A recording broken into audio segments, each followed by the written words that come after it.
At the beginning of the story, we see a woman asking a wounded young man to tell her where something is. Instead of answering the question, the man did his best to catch his breath.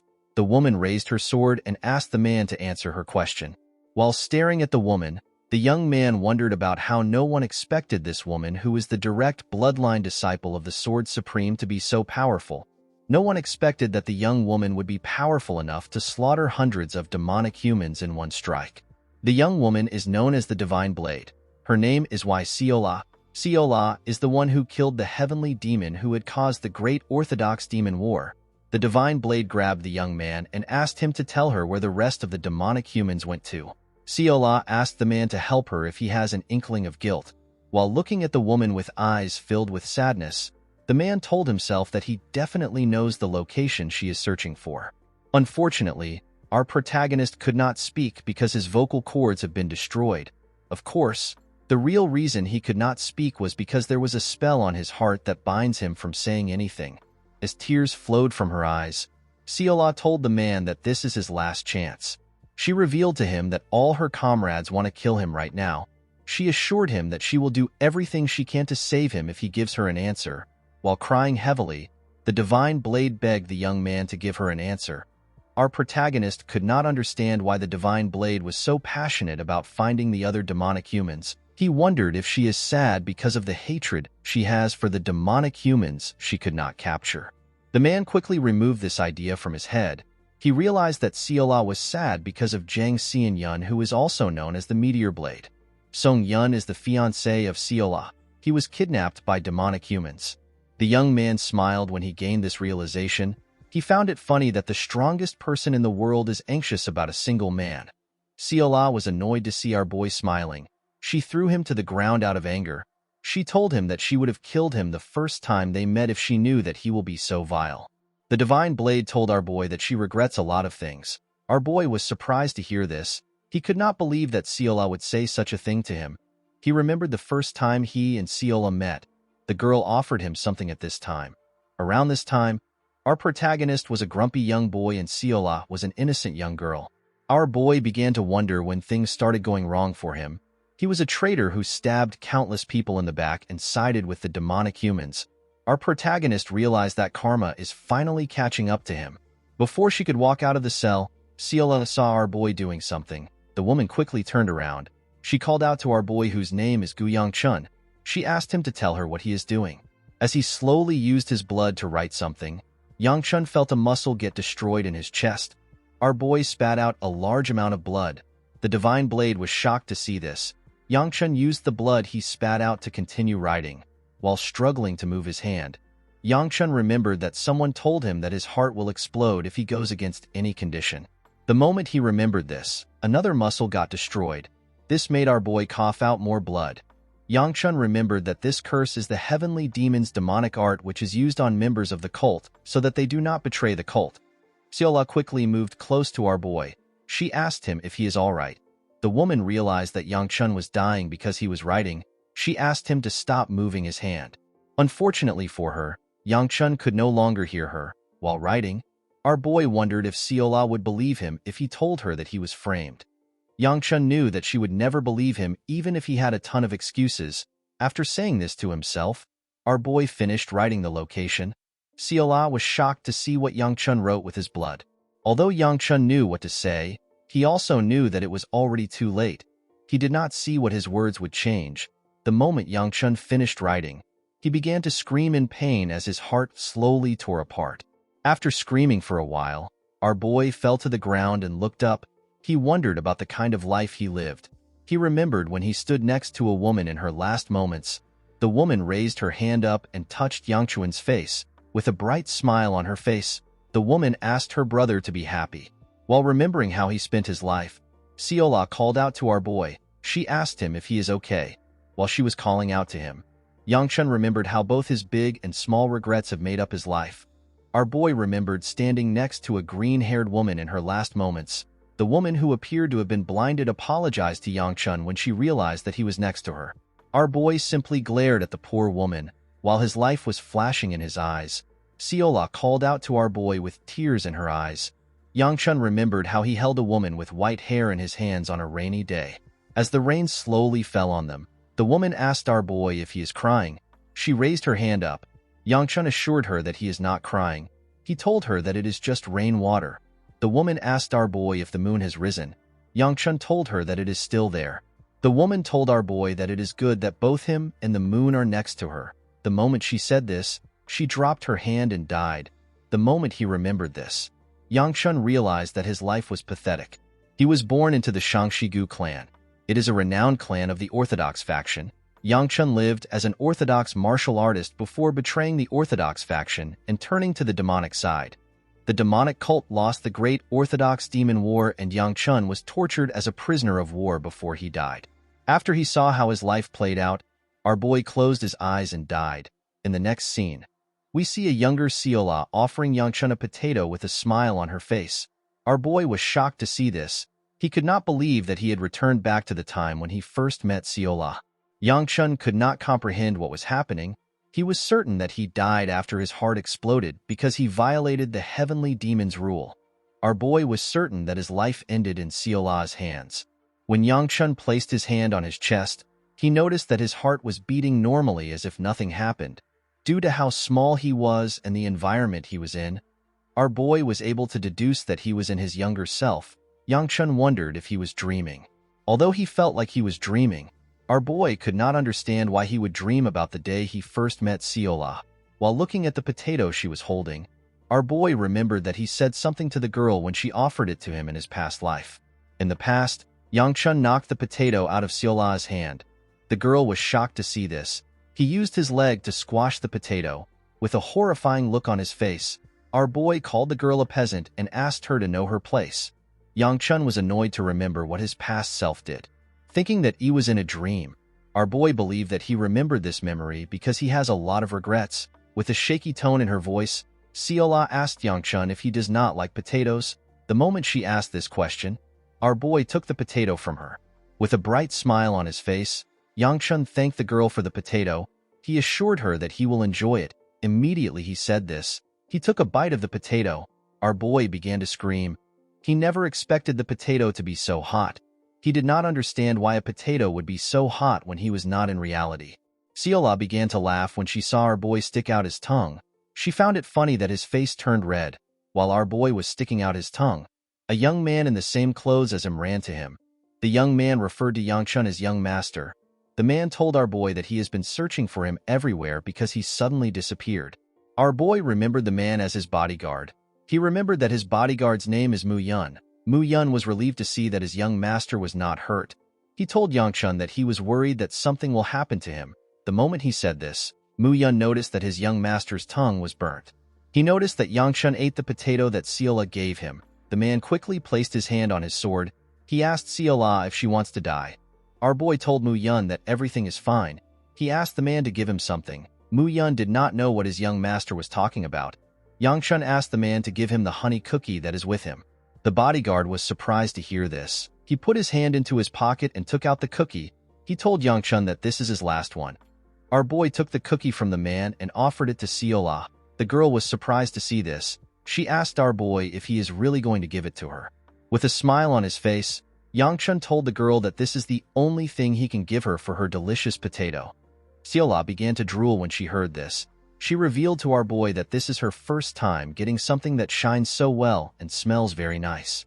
Before she could accept the snack, someone called out to her. Seola turned around to see an old man who she calls Grandpa. The old man ran to hug his granddaughter and told her that she is safe. Seola hugged her grandpa with a smile on her face. The old man reminded his granddaughter that he told her to never let go of his hand. Seola assured the man that everything turned out okay. She told him that she even got some potatoes. The man told the girl that potatoes are not the problem. He asked her if she is fine. Seola assured her grandfather that she is fine. Yangchun became nervous when he recognized the old man that was standing in front of him. Seola pointed at our boy and told her grandpa that she gave one potato to him. The old man dragged his granddaughter's hand and moved close to Yangchun. He bowed his head and told our boy that his granddaughter does not understand the ways of the world, so she committed a serious offense to him. Yangchun assured the man that everything is fine. He told him that he is actually thankful to Seola. He put his hand together and explained to the old man that he was actually hungry. He told him that he is thankful that the girl offered him a potato. He explained to the man that he can only repay the favor with a honey cookie. He asked the old man if he is willing to accept the cookie. The man was surprised to hear what Yangchun said. Before he could reply, his granddaughter told Yangchun that she wants it. She stretched her hand and tried to grab the cookie. Before she could get the cookie, her grandpa picked her up and began to run. He told Yangchun that they cannot accept something so precious. He assured our boy that they will never bother him again. Our boy asked the old man to wait. Siola's grandpa was shocked to hear this. He turned around and told Yangchun that he can take his anger out on him. To the old man's surprise, Yangchun put the cookie in his granddaughter's hand. He told the man that this is his answer. Siola was extremely happy to receive the cookie. She offered our boy another potato. The old man smiled when he noticed something. He realized that Siola has found the person she is searching for. After receiving the cookie, Siola waved to Yangchun. Her grandpa bowed to our boy. When the two turned around, Yangchun stopped smiling. He let out a huge sigh. Mu Yun was surprised to see this. He asked his young master if he is feeling sick. The reason why our boy was nervous was because Siola's grandpa was the person who held the position of the Murim Alliance leader until a while ago. He is also one of the three Supremes. They are hailed as the strongest people in the Murim. They spread fear and terror amongst the unorthodox martial artists. The old man is known as Hyagun. He is also called the Sword Supreme. While watching Hyagun scold his granddaughter from afar, Yangchun wondered about why the old man came to his town. He could not believe that he was almost killed in a dream. After her grandpa was done scolding her, Siola turned around and smiled at our boy. Mu Yun told his master that they need to go back. Our boy told him that they can leave. Yangchun believed that he is ready to die peacefully now that he no longer has any regrets. To our boy's surprise, he did not wake up from anything. He walked to the doorstep of his manor. Our boy became confused. He did not understand why he was not waking up. He was certain that he would have already woken up if he was dreaming. While thinking, Yangchun wondered if this had something to do with the heavenly demon's curse. While he was lost in thought, someone calls him a fascinating person. Our boy immediately recognized this voice. He saw a young girl in front of him when he raised his head up. The girl walked up to him and told him that it is interesting that he has the guts to come to a place the clan head is coming to. Yangchun remembered the girl as Gu Yanxiu. She is also known as the Flame Sword. She is our boy's second older sister and the person who despises him the most. Yangchun was surprised to see that everyone was gathered outside because the clan head is coming. Yanxiu asked our boy to tell her what he is up to. The girl placed her hand on her brother's shoulder and asked him to screw off if he is planning something nonsensical. Yangchun hid his sister's hand away from his shoulder. Mu Yun was shocked to see this. Our boy told Yanxiu that he came because he has to be here.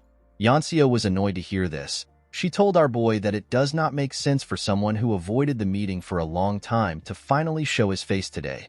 Yangchun told his sister that it is his fault. He told her that he will apologize to the clan head later. Yanxiu became more enraged when she heard this. She called out to her brother and released her energy. She walked up to him and told him that it will be good for him if he stops any trick he is playing. The servants all became nervous when they heard this. With a look of anger on her face, Yanxiu asked her brother to not get her angry. Before she could say more, Yangchun asked his sister to stop talking. He told her that their father has arrived. The moment he said this, a man on a blood-red horse rode into the manor. The man wore a red garment and he had blood-red pupils. He also had a huge scar on his face, with a cold gaze in his eyes. The clan head asked his children to tell him what is causing the commotion. Everyone in the clan bowed their heads when they saw the clan head. The man stared at his son. He seemed to be a bit surprised to see Yangchun. Our boy raised his head when he noticed that his father was staring at him. The man stopped staring at his son and called a minister. He came down from his horse and asked the minister if he has prepared a sword unit. The minister informed the patriarch that the first sword unit has been resting after they returned. He told the clan head that the fourth sword unit is currently waiting. As he walked forward with the servants, the patriarch ordered the minister to inform the fourth sword unit to finish their preparations. He told the man to tell them to meet him once they are done. Yangchun was nervous when he saw his father's gaze. Although he did not know if he was in a dream, our boy still did not like his father's gaze at all. Before he walked away, the patriarch turned around and asked Yangchun to come to his room once they are done with their meal. Yangchun and his sister were shocked to hear this. Our boy did not understand what was happening. In the next scene, we see Yangchun and his sister eating with their father in a huge dining hall. Our boy was surprised to see that his family still had the same awkward atmosphere in the dining hall. The atmosphere was awkward to the point where Yang Chun could not tell if he is eating through his lips or his nose. Our boy began to hope that someone would talk in order to do something about the vibe. The patriarch referred to Yanxio as second child and told her that he heard she made an accomplishment in martial arts. With a bright smile on her face, Yanxio explained to her father that she has gotten a small enlightenment. She revealed to him that she reached 3-star a few days ago. The patriarch commended his child on her achievement. He told her that she has advanced beyond her age. He asked her to continue to devote herself. The girl thanked her father for his praise. Yangchun found it to be impressive that his sister reached 3-star at such a young age. Of course, our boy was not completely surprised. He knew that such a thing is possible for someone like his sister who has talent and is quite hardworking. Yangchun told himself that his sister looks good when she smiles. The moment he said this, Yanxio frowned her face when she saw him looking at her. Before our boy could take another bite of his food, his father called out to him. He asked him if he went to the streets today. Yangchun explained to his father that he had something to do. The moment he heard the answer to his question, the patriarch stood up. He asked his children to enjoy their meals. Yangchun found this to be odd. He felt like his father was going to say something to him. Our boy believed that his father will tell him what he wants to tell him once he sees him later. The moment he thought of this, a maid moved close to him. She moved close to our boy's ear and told him that his father asked him to rest for today. She revealed to Yangchun that his father asked him to come to his room tomorrow. Our boy was surprised to hear this. He did not understand why his father suddenly changed his mind. Later in the night, we see Yangchun next to a window in his room, while staring at the moon. Our boy realized that he has regressed back to the past. Yangchun clenched his fist out of anger. He realized that he finally had an opportunity to kill the heavenly demon. Our boy quickly removed this idea from his head. He knew that he was hoping for the impossible. He did not know how he was supposed to kill the person that killed the 3 supremes who were said to be above the heavens. When he thought about his life as a demonic human that served the heavenly demon just so he could survive, our boy was annoyed. He lived his life with so many regrets. Although he did not like his regret-filled past life, our boy was still able to learn many things. Yangchun decided to live a new life now that he has been reborn. He did not see a reason to stress himself since the heavenly demon will later be killed by Siola and the demonic cult will eventually disappear as well. Our boy decided to live a quiet life with his new chance. With a serious look on his face, Yangchun assured himself that he will not repeat the same mistakes he made in his past life. In order to get a smooth life, our boy realized that he had to increase his strength. He sat in a lotus position and sensed the energy in him. Yangchun was shocked to see the tiny amount of internal energy he had. After seeing how pathetic his internal energy was, our boy understood how impressive it is for his sister to be at 3-star when she is just a year older than him. Of course, our boy had a way of helping himself. Yangchun decided to train with the cultivation technique that is only passed down to the blood relatives of the Gu clan. The moment he activated the technique, his internal energy began to spin. The technique is known as the Gu flame wheel art. Once a person reaches 4-star, they will be able to emit the flaming inner energy. When a person reaches 7-star, they will be able to wrap their body in flames. Unfortunately for our boy, he was merely at 1-star. Yangchun knew that he had to gather internal energy as quickly as he could in order to polish it until he reaches 2-star. In order to live a smooth life, Yangchun assured himself that he will not borrow the power of demonic humans. He decided to focus on increasing his own power. After circulating his internal energy for a while, our boy began to feel exhausted. He grit his teeth and let go of his energy. While breathing heavily, Yangchun fell on his bed. He stopped circulating his energy because he might die if he pushes his body too hard. Our boy knew that his current body could not easily handle internal energy. He was certain that he will suffer from energy deviation if he continues to push himself. While breathing heavily, Yangchun began to laugh. Our boy was happy to see that he got some result from his energy circulation. His internal energy had now increased, and he had reached the early stage of 2-star. While looking at his hand, Yangchun assured himself that he will take things step by step. He wanted to improve in a way that isn't slow but still different from his past life. He assured himself that he will not make stupid mistakes that will negatively affect his upcoming future. The next day, Yangchun woke up tired. Our boy was surprised to see that his entire body was still in pain from the training he did yesterday. While wearing his clothes, Yangchun told himself that it is his fault that he did not train until now. Yangchun decided to go to his father's room later. He decided to use his time to train now. The moment our boy opened his door, he saw something shocking. Yangchun saw Seola at his doorstep. The girl greeted our boy with a smile on her face. In this world, a crack suddenly appeared in the sky. A man on the road was surprised to see the crack. The man's friend asked him to tell him why he is looking up. The man asked his friend if a star has always been in that part of the sky. While looking at the crack, the man saw a huge eye inside it. The man was horrified to see this. Unfortunately for the man, monsters tore through the empty space before he could react. The cracks are known as the gates of the demon realm. Each sect created a group that could fight against these monsters. These groups are known as sword units. Every sect has a sword unit. The Gu family had 5 sword units. Our boy's eldest sister, whose name is Gu Weibai, is the commander of the 5th sword unit. Yangchun spent half of his life under his harsh sister's command. It was during his time with his sister that he formally met Seola. Yangchun was certain that he was supposed to meet Seola half a year later after the potato incident. Our boy could not comprehend why the girl was currently at his doorstep. He decided to go back into his room. He believed that he was seeing things because he slept so late last night. Seola held his clothes before he could go back in. She asked him to wait. She greeted our boy and decided to formally introduce herself. Before she could speak, someone hits her hand. The person turns out to be Hyagun. The old man reminded his granddaughter that she cannot treat Yangchun like that. Our boy was shocked to hear what the Sword Supreme said. Hyagun asked Seola to apologize to our boy. The girl bowed her head and apologized to Yangchun. Our boy did not understand what was happening. Hyagun bowed his head to him and introduced himself as Waimun. He explained to Yangchun that he will be serving him starting from today thanks to his father. He assured our boy that he will move his weak body to serve him well. Yangchun was surprised to see that the Sword Supreme introduced himself as Waimun instead of Wai Hyagun. Seola introduced herself with her real name and told our boy that she will be serving him with her grandpa. Yangchun was horrified to hear that the strongest people in the world want to serve him. Our boy realized that his father must have allowed the Sword Supreme to do this for a reason. He realized that his new life is already screwed from the beginning. Yangchun greeted the Sword Supreme and asked him to call him by his name. Hyagun called our boy young master. This made Yangchun more uncomfortable.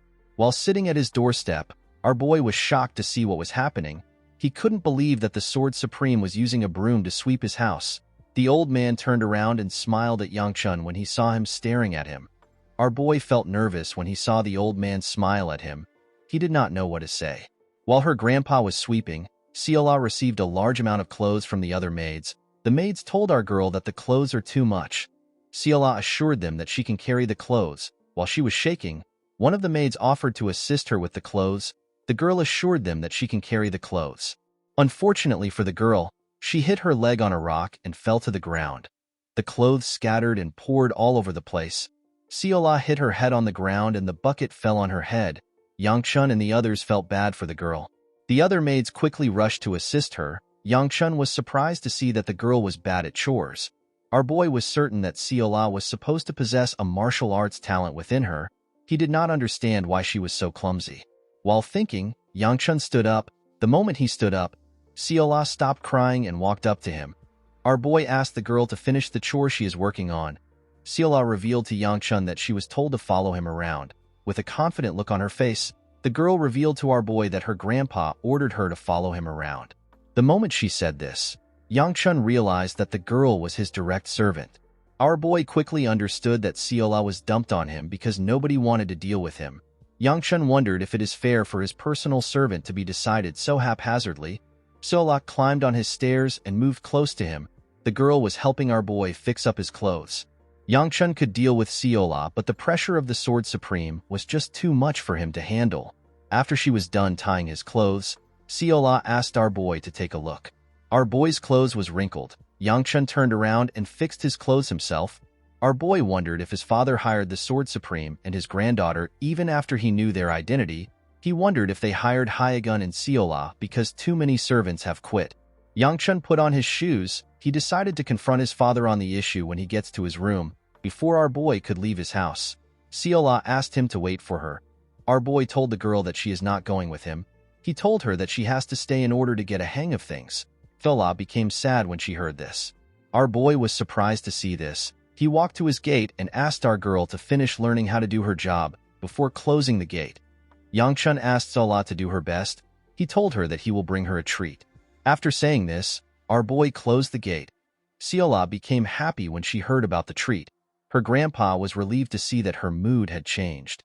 The scene shifts and we see Yangchun at his father's doorstep. Before entering his room, Yangchun thinks about how scary the situation is. He was never close with his father, and he had never personally spoken to him. He wondered about what he should say to him. Our boy was certain that his father had something important to tell him since he was the one who called for him. Yangchun decided to ask his father about Hyegun and Seola after he hears what he has to say. While he was lost in thought, someone appeared behind him. The person asked him if he is not going to go in. Our boy screamed out and said crap when he heard the person's voice. When he turned around, he was shocked to see his father. The patriarch asked him to go in. While sitting in front of his father, Yangchun began to tremble. He could not believe that he said crap in front of the clan head. The patriarch asked his son if he has seen his new servants. Yangchun told his father that he has greeted the servants. The clan head asked Yangchun to tell him what he thinks of his new servants. Our boy thanked his father for assigning new servants to him for his convenience. He wanted to ask his father more questions, but he was cut off. The patriarch asked his son to not ask any more questions. He assured him that he will reveal the details to him in time. Yangchun accepted his father's order. Upon seeing how his father shut him down, our boy realized that his father hired Hyegun and Seola even when he knew their true identity. He wondered if the patriarch has a deal with the Sword Supreme. The clan head asked his son to not worry about minor problems. He ordered Yangchun to prepare to head out to the Unified Dragon Assembly tomorrow. Our boy accepted the order. The moment he accepted the order, Yangchun tried to remember what the Unified Dragon Assembly is. After thinking for some minutes, Yangchun remembered the kind of place he was being sent to. The scene shifts and we see Yangchun asking his bodyguard to slit his throat. Mu Yun was shocked to hear this. He asked his young master if he really doesn't want to go to the Unified Dragon Assembly. Our boy told his bodyguard that he really has no interest. The Unified Dragon Assembly is an important event where new members of the Sword Unit are chosen. It is held biannually for the sake of the Sword Unit who work in closing the gates of the Demon Realm.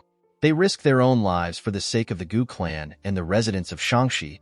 It is expected that those of the Gu clan's direct bloodline would be required to attend such an event. Yangchun ordered Mu Yun to slit his throat. He assured his bodyguard that he will no longer have to go if he is dead. Mu Yun took out a scroll containing the clan head's signature. He told our boy that his father will kill him by himself if he does not go. He revealed to our boy that a man known as Elder Li will be there. Yangchun was shocked to hear this. Mu Yun revealed to his master that Elder Li promised to beat him up if he does not go to the Unified Dragon Assembly. While the two were talking, some servants were loading up the carriage. Yangchun could not believe that Elder Li was also going to be there. Among the elders, our boy believes that Elder Li is quite nasty and harsh. The old man always believes that Yangchun was expected to act with decorum since he is the only son of their family. In other words, the elders saw him as someone who is responsible for the clan's honor and prestige. Although our boy did not like the fact that the man was hard on him, he still respected Elder Li. The elder is a very busy man. Even though he is busy, he would always meet Yangchun to teach him something when he has the time. Due to the elder's scolding and punishments, our boy always tries to avoid him as much as he could. Even his father never paid this much attention to him. Yangchun said that it is amazing how he still became a loser despite all the old man's teachings. Our boy asked Mu Yun about the time they are going to leave. Mu Yun explained to his master that they will leave as soon as everyone is ready. While they were talking, we see some maids complimenting Seola. They told her that she is so beautiful. While they were talking, our boy called out to a maid known as Honghua. He asked the maid if she is not yet ready. Honghua apologized to her master. She told him that she is trying to prepare Seola. Yangchun asked the maid if our girl caused trouble again. Before she could explain herself, Seola stepped out and showed our boy her new clothes. Yangchun was shocked to see how beautiful the girl was. His face began to slowly turn red. Seola moved close to our boy, with a bright smile on her face. The girl informed Yangchun that everyone told her that she looks beautiful. Our boy faced the other side and asked the girl to tell him what this has to do with him. Even though he said this, Yangchun was also thinking about how beautiful Seola was. With a cute look on her face, Seola asked her young master if he also sees her as a beautiful person. Our boy lost control and his face turned completely red. He turned to Mu Yun and told him that they need to start going. The scene shifts and we see Seola stick out her head while the carriage was moving. Our girl was happy to be inside a moving carriage. She never expected it to be so fast.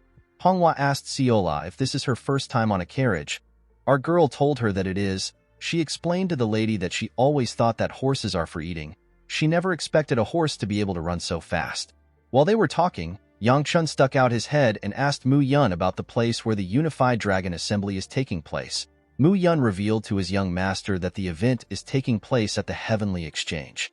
Yangchun remembered that this is the most famous shopping district in Shaanxi. He was surprised to see that Elder Li put in so much effort into the event.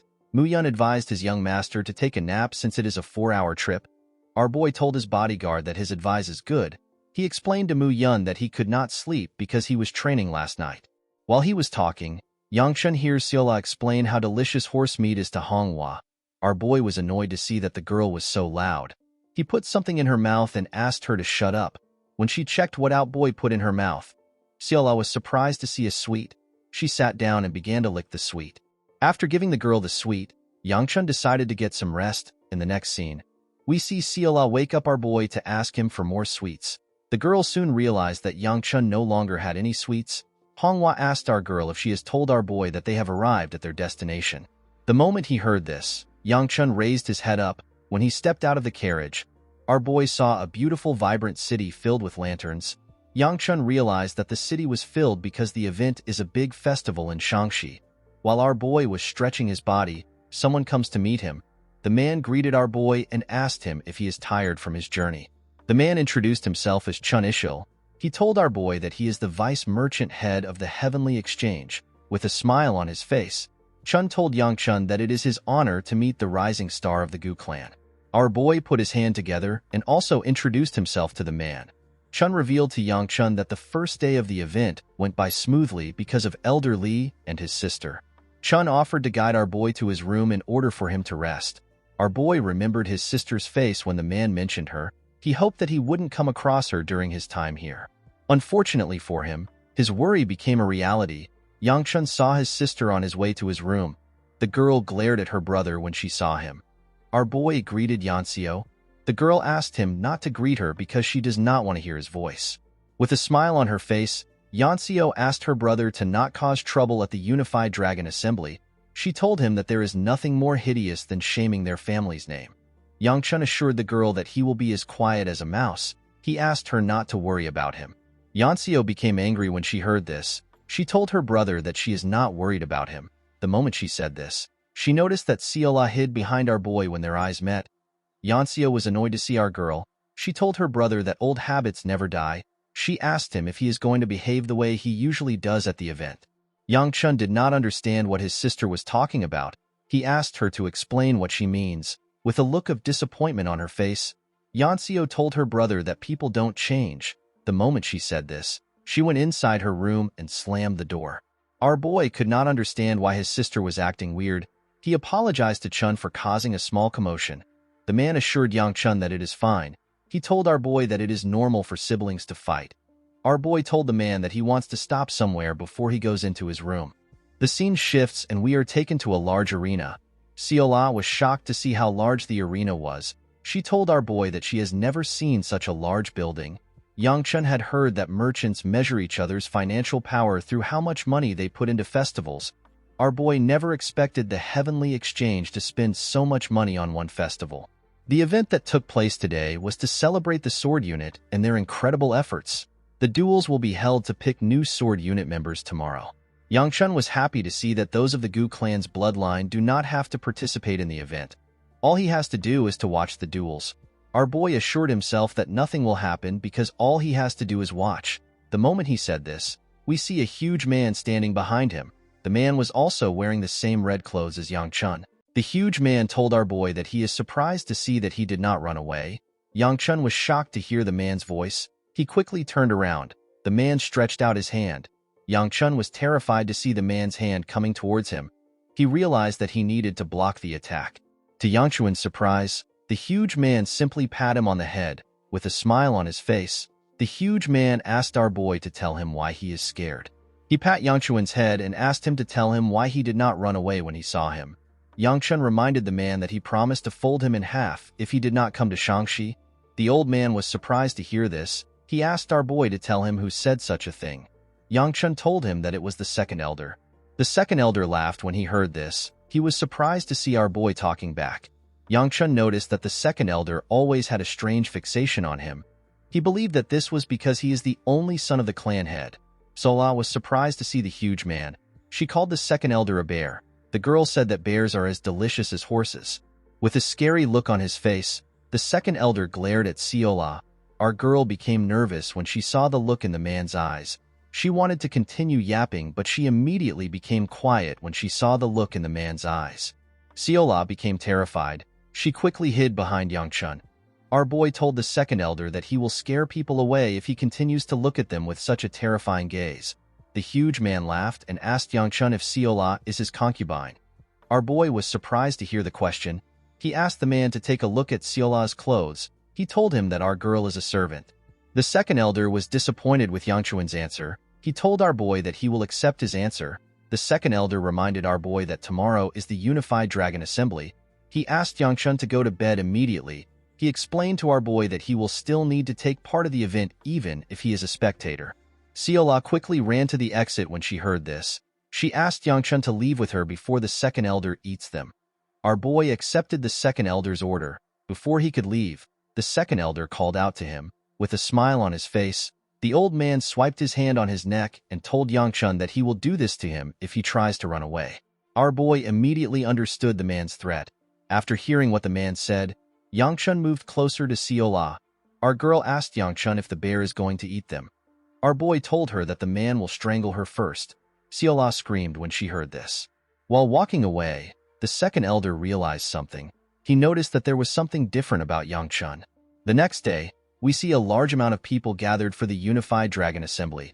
While looking at the people lined up for the event, Yangchun explained to his bodyguard that he thought the event would start in the morning. He told Mu Yun that the event will definitely start in the afternoon. According to Mu Yun, people from the numerous clans in Shangxi, or anyone who can prove their identity, is allowed to participate.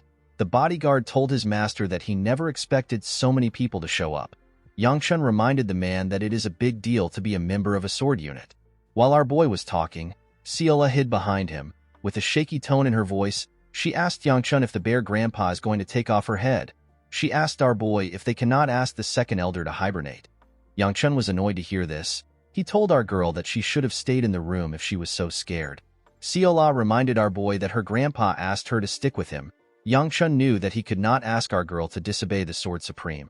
Our boy assured Siola that everything is fine. He told her that Mu Yun can defeat the bear grandpa. Siola was happy to hear this. Mu Yun asked his master to tell him who bear grandpa is. Our boy revealed to the man that Siola is talking about the second elder. Mu Yun told our boy that it is impossible for him to lay a finger on the second elder. He asked his master to address the second elder more respectfully. Our boy decided to tease Siola. He told her that Mu Yun can't defeat the bear, so they need to give him her head. Siola was shocked to hear this. With a shaky tone in her voice, she told our boy that she is all right if everyone will be happy with her head. Yangchun told Siola that he is simply joking. While drooling heavily, our girl pointed at a food cart. She told our boy that her grandpa said that ghosts who die with a full stomach look prettier. Siola assured Yangchun that ghosts who die eating dumplings look quite beautiful. Yangchun realized that our girl wanted him to get her some dumplings.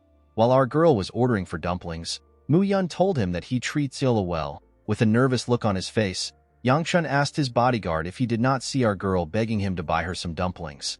Truthfully, Yangchun did not know how to treat Siola.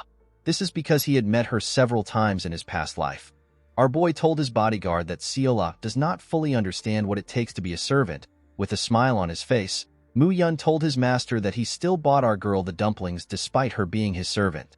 Yangchun did not know how to explain this. Mu Yun was proud of his young master. He told our boy that he is different from the rumors. The man explained to Yangchun that he made a stupid mistake by believing in rumors. He told our boy that he has many lessons to learn. Yangchun told the man that he is reading too much into mere dumplings. The moment he said this, our boy realized that Mu Yun mentioned something about rumors. He asked his bodyguard to tell him when he started working with him. Mu Yun revealed to Yangchun that he started working 2 weeks ago. Our boy realized that Mu Yun was assigned to him right before he regressed. This is why he is able to hear about some rumors. While Yangchun was thinking, someone shouts at her mistress. Our boy was shocked to hear the loud sound. The person told her mistress that she shouldn't wander around in such a dangerous place. The girl told the woman that she worries excessively. The girl told her bodyguard that nothing can happen in a place where the Unified Dragon Assembly is taking place. This is because there are so many members of the Gu clan in the city. While looking at her from behind, Yangchun recognized the girl's voice. He hoped that it wasn't the person he was thinking about. The bodyguard informed her master that she is worried that she might run into the heir of the Gu clan. Our boy was shocked to hear the bodyguard talk about him. He told himself that the woman is talking about someone else. He told himself that there are several men in the Gu clan. The girl told her bodyguard that this will not happen. She explained to the bodyguard that she cannot meet the heir because there are so many people around. Yangchun was shocked to hear what the girl said. The sentence felt ominous to him. The moment our boy thought of this, the girl in black clothes turned around and saw him. The girl was shocked to see Yangchun. Our boy and Mu Yun also felt nervous when they saw the girl. The girl did not know what to say. The bodyguard moved close to his master and whispered to him. He told Yangchun that the expression of the girl and her guard looks as if they have just seen something horrendous. He asked our boy if he knows the girl. Yangchun could never forget the young lady in front of him. He remembered her hair which falls to her shoulder and her black beady eyes. Our boy remembered the ring on her hand. The ring contains a symbol that appears when examined up close. Yangchun already knew the significance of the ring. It is something that comes from the Hebei Peng clan. Our boy remembered the young lady as his former fiancée. Yangchun's marriage was arranged with the Hebei clan. It is one of the 4 largest clans. The marriage was arranged for a simple reason. The Gu clan is as prestigious as any of the 4 clans, and they have a child around the same age as the daughter of the Hebei Peng clan. Yangchun was bound to be the heir if nothing happened.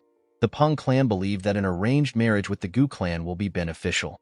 The issue of the marriage lies in the trouble which our boy caused when he was younger. There were so many bad rumors about him. He was a person who used to ditch training to cause trouble. The rumors did not sound favorable to the Peng clan. Of course, what really shattered the marriage were the things Yangchun said to the girl. The girl asked our boy to tell her why he is there. Yangchun reminded her that his family is hosting the event. He asked her to tell him why she came. The girl told our boy that she has some business to attend to. She told Yangchun that his family doesn't own the entirety of Shangxi. She told him that she does not need to report her movements to him. Yangchun told her that he does not care. The girl was annoyed to hear this.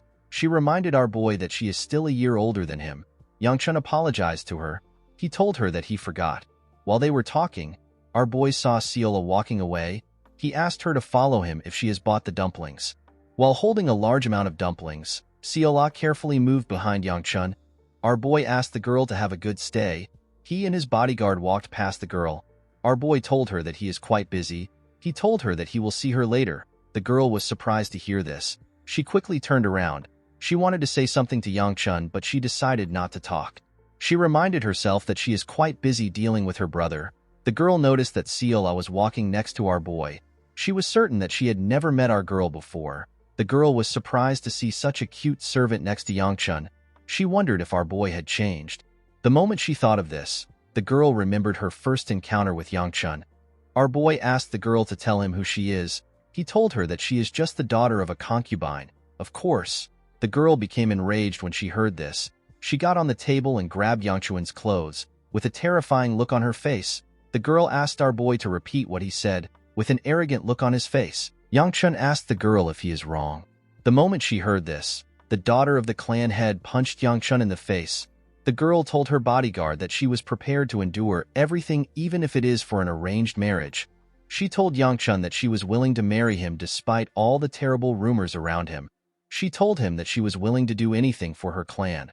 The bodyguard quickly moved close to her mistress. She begged her to calm down. The girl moved her bodyguard out of the way. She moved close to our boy and raised a chair up. She told Yangchun that he is dead. After remembering what our boy said to her, the girl assured herself that nothing has changed about Yangchun. While she was thinking, our boy took some plates of dumplings from Ciola. The girl assured her master that she can carry the plates. Our boy told her that she does not look fine. He told her that he can help her. Mu Yun also offered to help Yangchun. Our boy asked his guard to focus on his duty. He told him that they need to take some dumplings to Hongwa if there is any left. The girl was surprised to see what our boy did. She felt like something was different about our boy. She quickly removed this idea from her head. She told herself that Yangchun must simply be in a good mood today. She assured herself that it is impossible for the crazy bastard to grow up. While looking at our boy, the girl told herself that there might be a small chance that our boy can change. Before Yangchun and his bodyguard could enter the building, they hear someone yell at another person.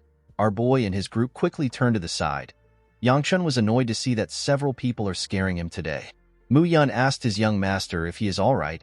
Our boy assured his bodyguard that he is fine. Siola asked her master if the dumplings are safe. Our boy asked her to shut up. The person who was yelled at told the man in front of him that his problem won't be resolved by shouting. He asked the man to calm down. The man slammed his hand on the table and explained to the man that he does not have a lot of time. He asked the attendant if he will be responsible if he gets caught. With a serious look on his face, the attendant asked the man to explain what he means by getting caught. The young man became nervous when he heard this. He realized that he messed up. He told the man that he never said such a thing. The attendant asked the man if he is joking with him. Mu Yun asked his master if they should help. Our boy reminded his bodyguard that anyone can participate in the Unified Dragon Assembly as long as they can prove their identity. Mu Yun explained to our boy that he was asking if they should allow the man to keep causing a scene. Yangchun explained to his bodyguard that it is nothing new to see someone squabbling over the Unified Dragon Assembly entry. He assured Mu Yun that the martial artists of the Gu clan that are on standby will take care of the issue. One of the martial artists moved close to the man and placed his hand on his shoulder. He asked the man to stop his act here. The moment the martial artist touched his shoulder, the man held his hand and slammed him to the ground. The attendant was shocked to see this. He asked the man to tell him what he is doing. With a cold gaze in his eyes, the man told the attendant that he has proved his skill. He asked the attendant if he can participate now.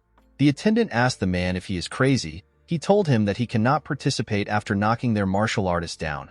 The man explained to the attendant that he was simply showing his skills.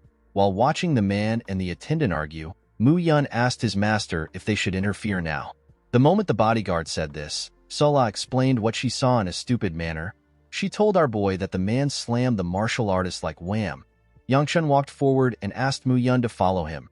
The bodyguard was surprised to hear this. He asked our boy if it is right to leave the man there.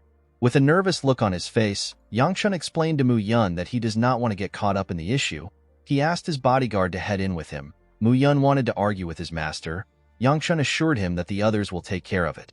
The moment he said this, the attendant told the man that he cannot just have things the way he wants. He explained to the man that they have their own rules. He told him that he cannot enter if he cannot be properly identified. The man asked the attendant if his skills are not enough. The attendant told the man that he does not have any issues with his skills. The man became annoyed when he heard this. He asked the attendant if he is disrespecting the young clan head of the Peng clan. Our boy and the daughter of the Peng clan turned around when they heard this. They were shocked to hear the young man refer to himself as the young clan head of the Peng clan. In the next scene, we are taken to the past. We see snow falling in a huge manner. Aoi asked her elder brother to tell her what he is doing. With a bright smile on his face, the young man greeted his sister. He told her that he is warming himself up by the fire because everywhere is cold. He explained to her that he decided to roast a sweet potato since he is close to a fire. Aoi told her brother that she has no interest in knowing why he started a fire next to her room. She asked her brother to simply tell her what he plans to use the plaque in his hand for. With a smile on his face, the young man explained to his sister that the sweet potato was taking too long to cook. He told her that he wanted to use the plaque to make the fire stronger. Aoi threw something at her brother's head the moment he said this. The man was shocked to see this. He reminded her that she is hitting her elder brother. Aoi told him that he deserved to be hit. She asked him if he doesn't know what he is currently holding in his hand. The man told his sister that he is holding a firewood. Aoi reminded her brother that the plaque of the Peng clan was given to him by the clan head himself. It was given to the man as a reward for graduating as the top student from the Divine Dragon Academy and for becoming the youngest successor in history. Aoi told her brother that he knows what he can do with the plaque. The man revealed to his sister that he wants to use it to make the fire stronger. Aoi grabbed the potato from her brother and tried to hit him with it. The man quickly covered his head. The girl decided to not do anything. She told her brother that he needs to act more like a successor. The man laughed when he heard the word successor. Aoi was surprised to see the look on her brother's face. She revealed to her brother that she cannot tell what he is thinking sometimes. She reminded her brother that he has all the skills and talent despite being young, and he has been chosen to be the successor. Aoi told her brother that he looks so dissatisfied even after having several accomplishments. With a bright smile on his face, The man told his sister that he is not dissatisfied. He looked up and revealed to his sister that he simply wants to leave the manor. While blowing on a potato, Aoi informed her brother that he can simply leave and come back later. The man was surprised to hear this idea. In the next scene, we see Aoi reading a letter from her brother. The idiot told her that he is going to go out for a bit. Aoi squeezed the paper out of anger. She could not believe her piece of shit brother called 4 month a little time. While she was holding the paper, her bodyguard informed her that the beggar sect has found her brother. The bodyguard revealed to Aoi that her brother is in Shaanxi. The girl was surprised to hear that her brother went so far away. The scene shifts and we are taken back to the present. We see the young master arguing with the attendant. He told the attendant that he has shown him everything that he can. The attendant asked the young master to tell him what this will do for him. With a look of anger on his face, the man begged the attendant to allow him participate in the event. The attendant asked the young master to calm down. He wanted to explain himself more, but the man interrupts him. He told the attendant that he does not have a lot of time. He asked the attendant if he has to show him the Dark Knight blade before he can believe him. Mu Yun told his master that the man just mentioned the Dark Knight blade. Yangshun told his bodyguard that the technique is exclusive to the direct bloodline of the Peng clan. Our boy wondered if he was actually looking at the young clan head of the Peng clan. Yangshun decided to quickly leave. He did not want to accidentally get involved in something that does not concern him. The moment our boy turned around, the second elder appeared in front of him. The man grabbed Yangshun's head. The second elder told the man that he must be the young clan head if he knows about the Dark Knight blade. Immediately the elder grabbed his head. Yangshun realized that he is screwed. The second elder asked the attendant to let the young master participate since he is skilled enough. The young master put his hand together and bowed his head when he saw the second elder. He introduced himself to the man as Peng Wujin. He referred to the second elder as the Grandmaster Pure Flame Fist of the renowned Gu clan. He told the second elder that it is an honor to meet him. The second elder began to laugh when he heard how Wu Jin greeted him. He told the young man that he has not heard the title in a long time. He assured Wu Jin that he can participate in the event. The attendant informed the elder that they haven't confirmed if Wu Jin is really the young master of the Peng clan. The second elder assured the man that Wu Jin is truly the young clan head. The attendant was surprised to hear this. The elder informed the man that Wu Jin looks exactly like his father. He told him that the young man has a physique of a Peng. According to the second elder, the black ring on Wu Jin's hand is enough to confirm his identity. Yangchun noticed that this is the same ring that Aoi wears. He could not believe that this dumbass is actually the young clan head of the Peng clan. With a smile on his face, the second elder asked Wu Jin to tell him the reason why the successor of the Peng clan wants to participate in an event when its purpose is to choose new members for the Gu clan sword unit. With a confident look on his face, Wu Jin told the man that it is not fun at the Peng clan. The second elder began to laugh when he heard this. He told Wu Jin that his reason is not bad. Our boy wondered if Wu Jin had lost his mind. The second elder asked the man if he got permission from his family. Wu Jin informed the elder that he ran away from home because he did not think that his family would allow him to come. The elder laughed harder when he heard this. He asked our boy if he heard what the man said. Our boy wondered if Wu Jin is stupid. The elder noticed that Wu Jin was well trained. He asked the man for his age. Wu Jin told the elder that he will be 23 this year. The elder was surprised to hear this. He realized that the Peng clan has been raising an overpowered monster. While looking at Yangchun, the man told Wu Jin that he wishes their little idiot was like him. Our boy did not know what to say to the elder. Mu Yun moved close to his master and assured him that the elder is not talking about him. Siola asked our boy to tell her why the old man would call him an idiot. Yangchun asked the two to shut up. He told them that they are hurting him more than the elder. Our boy did not really care about what the elder said. While looking at Wu Jin, our boy realized that the elder was right to call him a monster. Yangchun remembered that Wu Jin will soon receive the title of Blade Emperor. Our boy became certain that Wu Jin is from the Peng clan. He remembered that another person from the Peng clan is also in the area. The moment he thought of this, Aoi called out to her brother. Wu Jin was happy to see his sister. The moment the girl got close to him, she used her leg to kick his face in. The attack sent the idiot flying. With a terrifying aura around her, Aoi called her brother a worthless bastard. She could not believe that he claimed to be the successor when he ran away from home after leaving a note behind. Wu Jin asked his sister to calm down and listen to him. With a horrifying look on her face, Aoi asked the man to tell her what he wants to say. Wu Jin was surprised to see that his sister actually gave him a chance. He begged her to spare him. The moment she heard this, Aoi began to beat the shit out of her brother. She asked her brother to tell her why he would run away from home and try to join another clan's sword unit. She asked him if he has lost his mind. Wu Jin begged his sister to spare him. Yang Chun was surprised to see this. He told the elder that it is better they stop Aoi because she might kill her brother. The second elder assured our boy that things are fine. He told him that men from the Peng clan are quite sturdy and can even endure getting hit by a metal rod. Wu Jin called out to the Grandmaster and begged him to save him.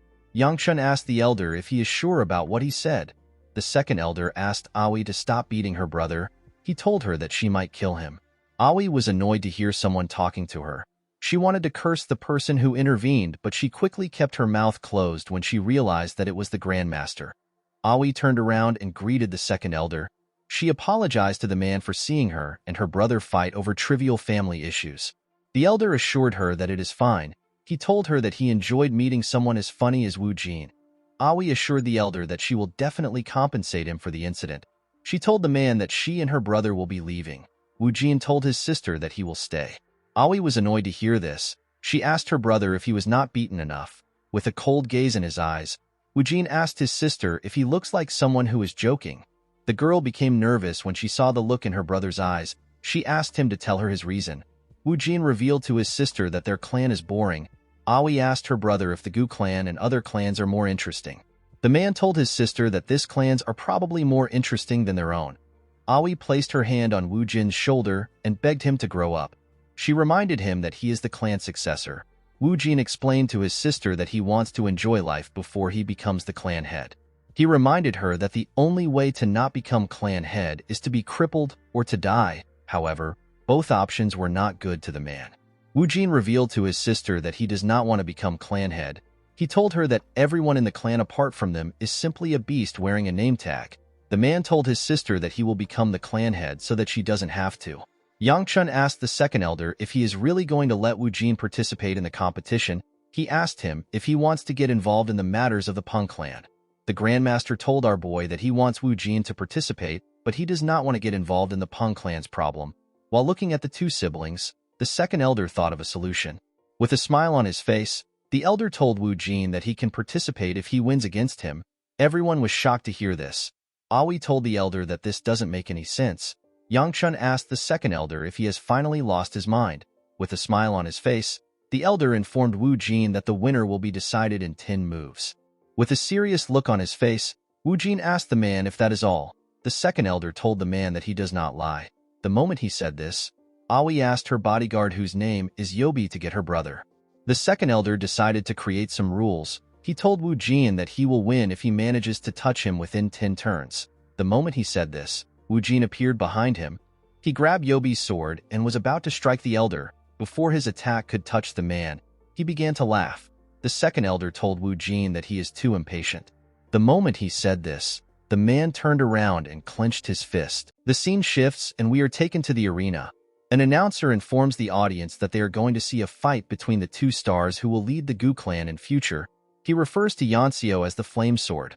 The girl smiled when she heard this. The person who Yanxiu is fighting is Yang Chun. While staring at his sister, our boy wondered about why he is currently about to fight his sister. The scene shifts and we are taken back to the past. We see the second elder land a heavy punch on Wu Jin's face. The attack sent the young man flying. The old man took a deep breath. With a smile on his face, he told Yang Chun and Aoi that he won. Our boy and Aoi were surprised to hear this. Yang Chun reminded the Grandmaster that he was supposed to dodge the attack. The second elder asked our boy if he ever created such a rule. He told Yang Chun that they both agreed to the sparring match. He assured him that Wu Jin will soon wake up since he controlled his strength. Our boy informed the man that he will not do anything if the Peng clan comes to meet them. The second elder reminded Yang Chun that he is the pure flame fist. He assured him that he will not die alone. Yang Chun told the man that he hopes he dies a lonesome death. Immediately he said this, he called out to Aoi. He informed her that the second elder did everything on his own accord. Aoi informed him that it is fine. She told our boy that she is relieved to see her brother unconscious. She explained to him that she does not know the kind of trouble her brother could have caused. She told our boy that it made sense for the second elder to suggest the spar. The Grandmaster laughed when he heard this. He never had such an intention. He revealed to Aoi that he suggested the spar because he believed that it was funny. Yangchun could not believe that a man like this became an elder in their clan. While our boy was thinking, Seola tapped him. Yangchun told her that they can leave now. To his surprise, Seola was impressed by the elder. She told our boy that the bear grandpa was so cool. She even tried to describe how he fought. Yangchun was surprised to hear this. Our girl's expression were so honest. Yangchun wondered about how such a nice kid saved the world. The second elder was happy to hear Seola praising him. He told her that she has a better eye than the gloomy kid next to her. The man decided to give Seola a present. He put his hand into his clothes and brought out a red cookie. Seola was shocked to see the cookie. She told the old man that she has always liked him from the start. The second elder asked Yangchun if he is disappointed because only Seola received a gift.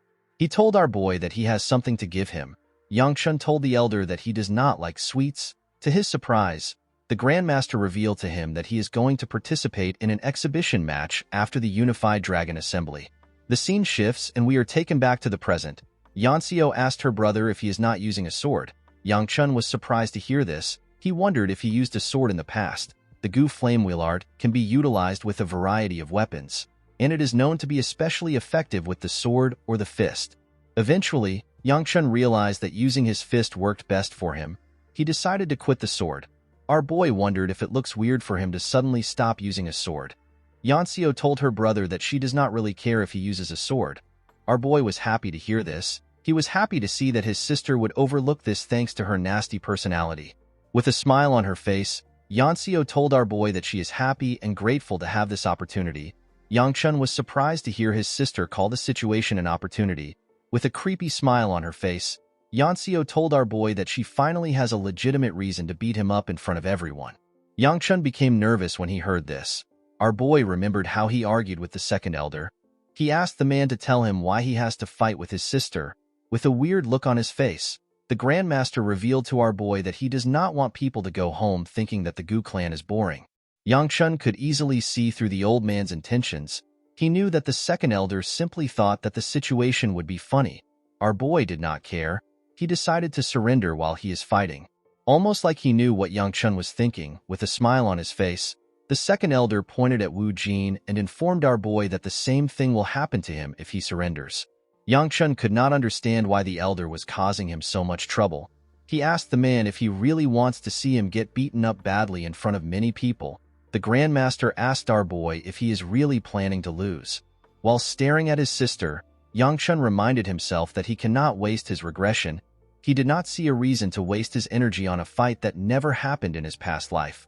While he was thinking, Yanseo called out to him. She referred to him as the boy who will become the next clan head simply because he is a man. She took a stance and told her brother that she despises him to death. Immediately she said this, the announcer asked her to begin. Yanseo rushed to attack her brother. Our boy managed to dodge her attack. The girl swung her sword at his neck. Yangchun managed to dodge it by going low. He quickly moved back. Yanseo moved close to him and attacked his head. Our boy easily dodged this attack too. His sister was surprised to see this. She did not know how a 2-star was dodging the attacks of a 3-star. Yangchun could easily see through his sister's thoughts. Our boy was able to dodge her attacks by moving half a beat earlier than her. Even though he was doing this, Yangchun was still short of breath.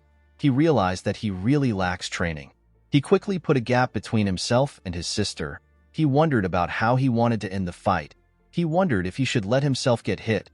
Yangchun was not sure if he will make it out in one piece when he receives his sister's strike. While he was thinking, his sister told him that he is still used to dodging. Immediately she said this. Yanseo appeared next to our boy. She grabbed his clothes and took out her sword. She tried to hit him with her wooden sword. Fortunately, Yangchun managed to take off the clothes. Yanseo's sword tore through our boy's clothes. Yangchun informed his sister that it is easier to dodge when she swings with such obvious intent. He asked his sister to stop acting like this. Our boy wondered about the amount of murderous intent his sister must have for her to tear through his clothes. Yanseo revealed to her brother that she forced herself to accept that she could never be the clan head even though she worked herself to death.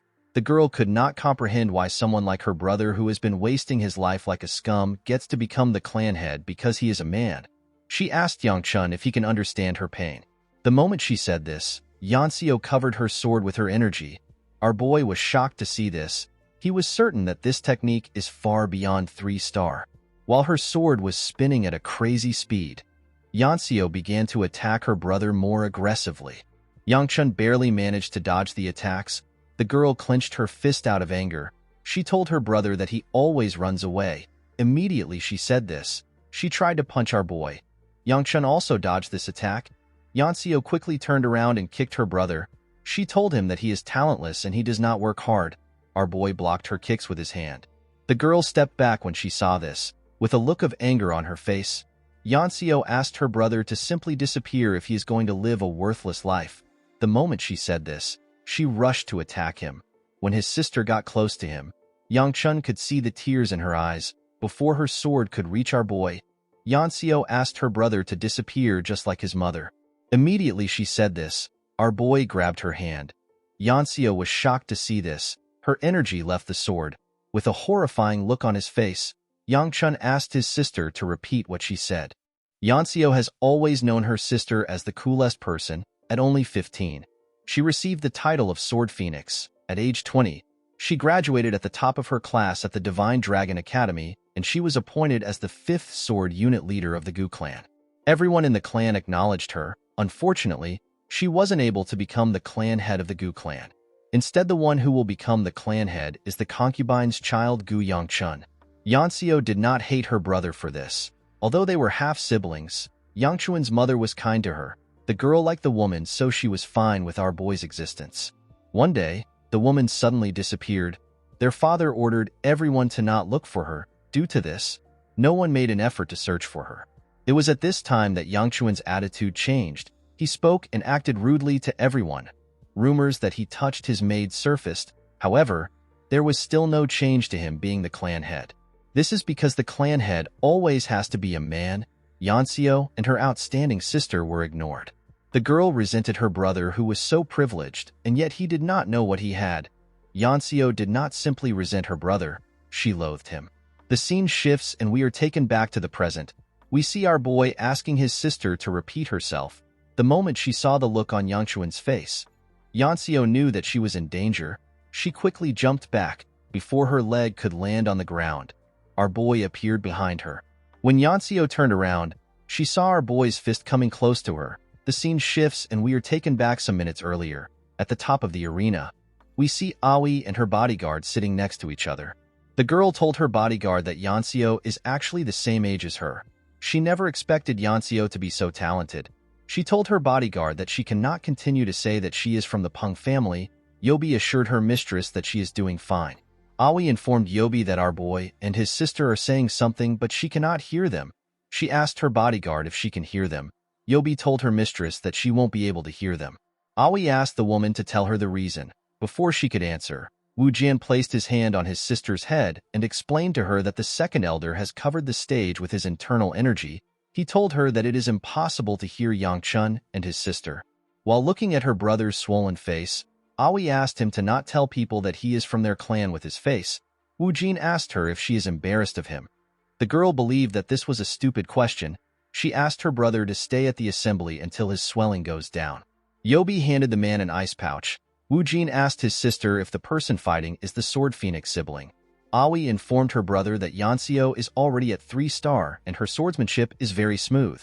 While eating ice, Wu Jin told his little sister that he is asking if the person who is dodging is the younger sibling of the Sword Phoenix. Yobi revealed to her young master that both Yangchun and Yanxiu are siblings of the Sword Phoenix. Wu Jin smiled when he heard this. He could not believe that the Gu clan had another genius other than the Sword Phoenix. While he was watching the fight, Aoi stared at her brother. She remembered what he told her about having fun before becoming the clan head. The girl realized that her brother will not be able to have this look in his eyes after he becomes clan head. While she was staring at him, Wu Jin said that the fight is over. At the stage, we see our boy trying to punch his sister. Yanxiu was certain that she would get an opportunity if she dodges this attack. Fortunately for her, she managed to dodge the attack. The girl covered her sword with her energy and aimed her sword at Yangchun's head. Before the sword could touch him, Yangchun told his sister that he understands her. He understood why his sister would hate him for the way he has lived his life. Our boy raised his hand and asked Yanxiu to also understand what he is about to do. Immediately he said this. Yangchun used his hand to hit her sword away. Yanxiu was shocked to see this. Our boy covered his hand with his energy and used it to hit her on the head. The girl lost consciousness and fell to the ground. Immediately, she fell to the ground. The announcer said that our boy has won the match. In the next scene, we see Yang-chun sitting on a table at the gate of the arena. Our boy wondered about what he just did. He never planned to win. He did not expect the energy of a two-star to make his sister lose consciousness. Yang-chun hoped that nothing happened to his sister. Our boy became sad when he remembered how his sister asked him to disappear. While he was thinking, Mu-yun and Seola came to meet him. The bodyguard asked his master if he is hurt. Our boy told him that he is. He asked Mu-yun about the situation inside the arena. Mu-yun revealed to his master that the entire atmosphere is abuzz because of him. He explained to Yang-chun that no one expected him to win. Our boy was not surprised to hear this. He knew that people would be shocked when the scoundrel defeated an upcoming prospect. Mu-yun revealed to his master that the atmosphere became a bit calm because the second elder immediately began to conclude things at the assembly. Yang-chun was relieved to hear this. He told his bodyguard that they need to leave before the second elder bumps into them, before our boy could take a step. Sola informed him that he is bleeding.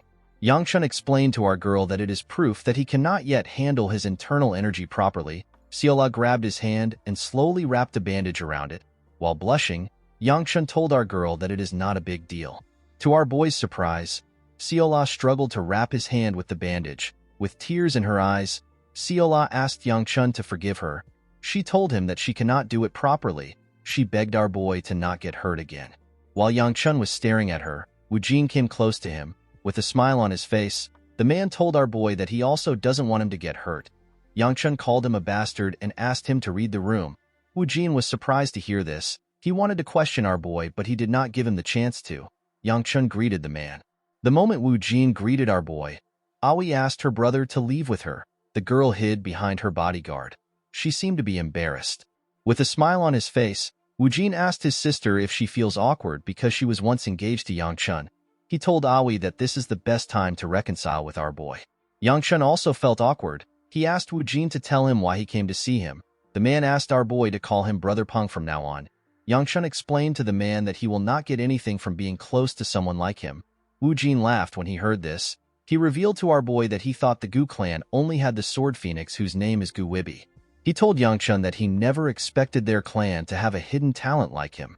Due to the fact that Woo-jin mentioned his sister's name, our boy asked Woo-jin if he knows her. With a smile on his face, Woo-jin told Yang-chun that he is close to his sister. However, he is not certain about what his sister thinks of them. Our boy immediately realized that the man is not close to Wibi. After introducing himself, Woo-jin decided to leave. As the man and the bodyguard walked forward, Yang-chun noticed that Aoi was in front of him. He asked the girl if she also has something to say. With a nervous look on her face, Aoi reminded our boy about the day their engagement was broken off. Before she could say more, Yang-chun said sorry to her. Aoi was surprised to hear this. Our boy apologized to her for calling her names and speaking rudely. He explained to the girl that although he is still immature, he was more immature at that time.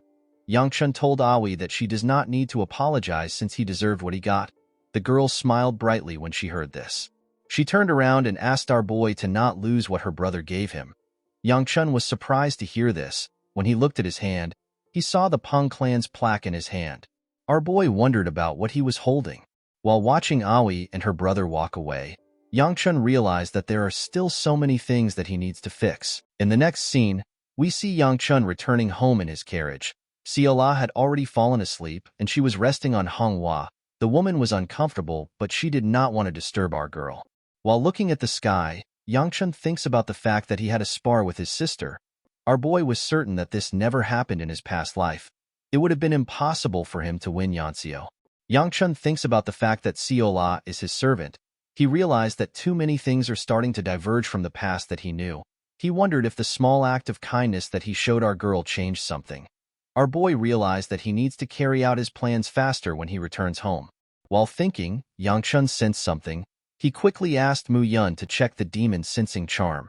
The man was surprised to hear this. He put his hand into his clothes and brought out the charm. With a smile on his face, Mu-yun raised the charm. He told his master that there are no changes to the charm. He explained to him that the charm should automatically glow if a demon realm gate opens nearby. He assured Yang-chun that nothing is wrong. The moment he said this, he noticed that the charm was glowing. He quickly raised the charm and ordered everyone to stop. As the charm slowly burned away, Mu Yun explained to everyone that a gate of the demon realm is nearby. He asked them to assume their combat positions. He reminded everyone that the safety of their master is the most important thing. Immediately he said this, Mu Yun saw Yang Chun next to his horse. He came down and told his master that it is dangerous here. He asked him to step into his carriage. Yang Chun assured him that he will listen to his complaints later. He asked him to look in front of him for now. The moment he raised his head up, Mu Yun saw a portal in front of him. The portal was green. The portal widened and monsters jumped out of it. The monsters were wolves with horns. A green portal represents the lowest levels of danger.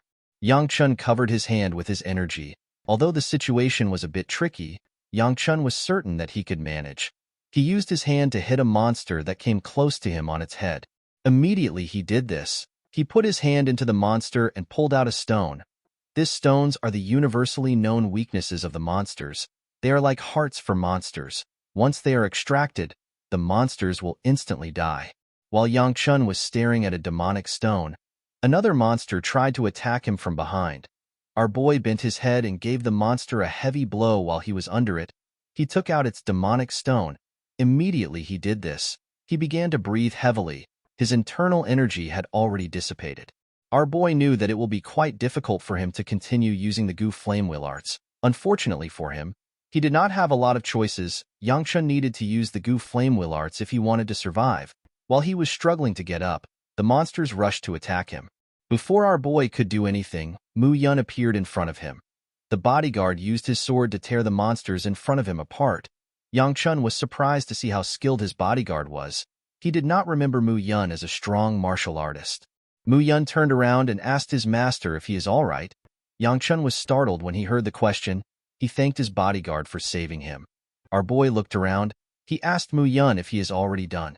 The man told his master that there were not a lot of monsters to begin with.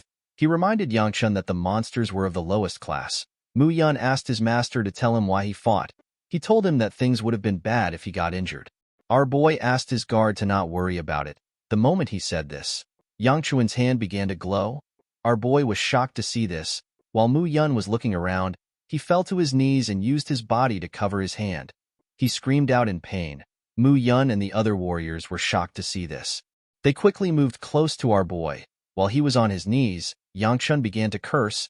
He did not understand why he was getting this nasty feeling right now. Our boy was certain that this is the heavenly demon's art that absorbs demonic energy. The technique is known as the demon well absorption arts. Yang Chun could not believe that he was absorbing the energy of the demonic stone in his hand. The scene shifts and we are taken to the past. We see an injured man in white clothing. The man was on his knees. He looked around him and saw his fellow comrades on the floor. His sect was burning in purple flames. The man screamed at the person in front of him. He asked the person to tell him what his sect did to him. He asked the person to tell him why he is punishing them. The person the man was talking to was Yang Chun. Our boy asked the man who he calls the blossom-splitting blade if this are his last words. Before the man could reply, someone head rolled next to him. The blossom-splitting blade was shocked to see who it was. He called out to his sect leader. While he was screaming, a huge shadow covered him. When he looked up, he saw a portal in the sky. A huge dragon came out of this portal. There was someone standing on this dragon. The person said that the blossom wasn't bad. Yang Chun went on his knees and bowed his head when he saw this person. The woman jumped down from the dragon's head. She told our boy that it was nowhere near enough to satisfy her. She said that she was only able to get some shallow joy from it. With a smile on her face, the woman asked Yang Chun to raise his head. The scene shifts and we are taken back to the present. Our boy noticed something strange about the energy he was absorbing. He realized that the Gu Flame Wheel art is consuming the demonic energy. Yang Chun could not comprehend what was happening. He was certain that this never happened in his past life. While he was thinking, Siola and Mu Yun moved close to him. They both called out to him at the same time. Our boy raised his head up. Mu Yun asked him if he is all right. Yang Chun assured him that he is fine. He told him that he was more hurt from sparring than he expected. The bodyguard told his master that he will search for a doctor nearby. Yang Chun assured him that he is fine. He told him that he no longer needs to worry. Our boy believed that it will be best for him to hide the truth. He knew that it will not be good if people found out that he absorbed demonic energy. Siola grabbed her master's face. With a worried look on her face, She told Yangchun that his face looks bad. She asked him if he is in a lot of pain. Our boy assured her that he is fine. Our girl asked him if he is certain. She told him that his face looks bad. Yangchun was annoyed to hear this. He asked her to stop talking.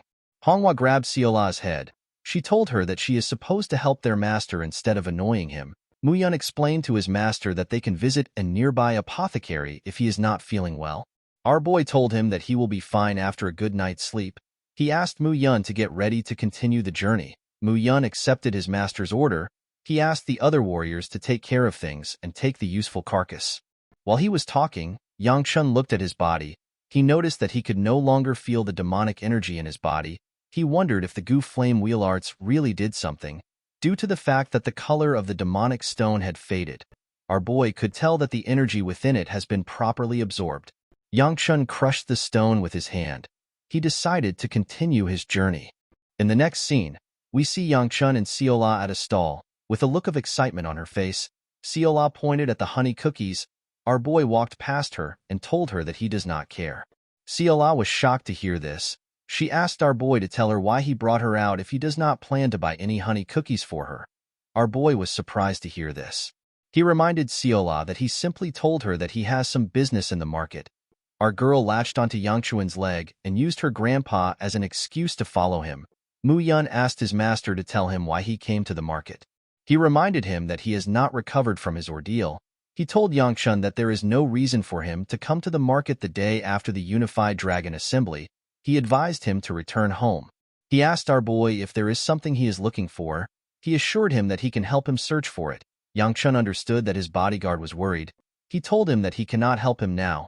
Our boy stopped walking when he arrived at an alleyway. He looked around to confirm if he is in the right place. Muyun asked his master if something is on the alleyway. Yangchun asked Seola to go home. He ordered his bodyguard to follow him. Seola asked our boy to tell her the reason why she has to leave. Yangchun asked her to return to the clan and to tell the other servants that he will be back in the afternoon. With a nervous look on her face, Seola mentioned her grandpa to our boy. Immediately he heard this. Yangchun told her that he will give her 10 honey cookies if she goes home now. Our girl stretched out her hand and asked our boy to add some dumplings to the deal. Yangchun accepted this offer and shook her hand to close the deal. Muyun asked his master to tell him where they are going. Our boy told him that he will soon find out. While walking in the alleyway, Yangchun looked at the buildings around. Muyun told his master that their current location is dangerous. Yangchun told him that he knows. Immediately he said this. He found the building he was looking for. The two of them moved to the entrance. Our boy told his bodyguard that he was worried that he won't find this place. Muyun asked him to tell him why he came here. Yangchun asked the man if something feels off. Muyun told his master that he is actually getting a bad feeling from the building itself. With a smile on his face, Yangchun commended his bodyguard for having keen senses. The moment he said this, our boy opened the door. When they stepped into the building, they saw some huge men. The men were surprised to see Yangchun and his bodyguard. They said that our boy might have taken a wrong turn. They asked themselves if they should kill the people in front of them. Muyun quickly placed his hand on the sword when he saw the mood in the air. While the huge men were talking, someone turned on a lamp. With a smile on his face, the man told Yangchun that he is in the wrong part of town. He asked him to tell him why he came here. Our boy told the man that he is a customer. The man laughed when he heard this. He told Yangchun that he will fix his attitude by chopping off his tongue. Muyun was annoyed to hear this. Our boy asked him to back down a bit. He turned to the man and told him that he already knew who he was from the moment he stepped in. He asked the man if he is worried that his clan will wipe the area clean. He assured the man that his clan has no reason to do this because it will be a loss for them. With a smile on his face, Yangchun asked the man to bring the regional manager before things turn into the situation that he fears. The man laughed when he heard this. He told our boy that he does not know where he heard his crap from. He told Yangchun that he actually lacks a lot of respect for his elders. The moment he said this, the huge men surrounded our boy and Muyun. With a smile on his face, Yangchun told the man that he also doesn't look like a polite person. The man laughed when he heard this. With a serious look on his face, he asked his men to attack. The men immediately charged at our boy. Before they could even touch Yangchun, Muyun took out his sword. He asked the men to not lay a finger on his master. He used his sword to knock the men out. The leader and the other men were shocked to see this. The man realized that he messed up. He remembered that Yangchun is the heir of his clan. He realized that he should have expected our boy to have a skilled guard with him. The man did not know what to do. He knew that he could not bring Yang-chun to his regional manager. While he was thinking, someone comes out of the back room. The person referred to the man as captain. He told him that the regional manager has something to say. The captain was annoyed to hear this. He could not believe that the manager already heard what happened. The captain asked the man to tell him what the manager said.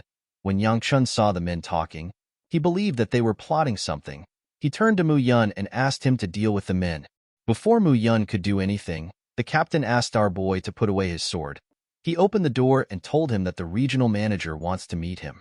Yang-chun told the men that they should have done this earlier. He ordered Mu Yun to put away his sword. He asked him to follow him. Mu Yun quickly moved close to his master. He told him that he doesn't understand what is happening. Our boy assured him that it is not a big deal. He revealed to him that he wanted to go to the beggars' sect, but there were a few problems. The beggars' sect were able to secure a spot amongst the 10 largest sects with the information they possessed.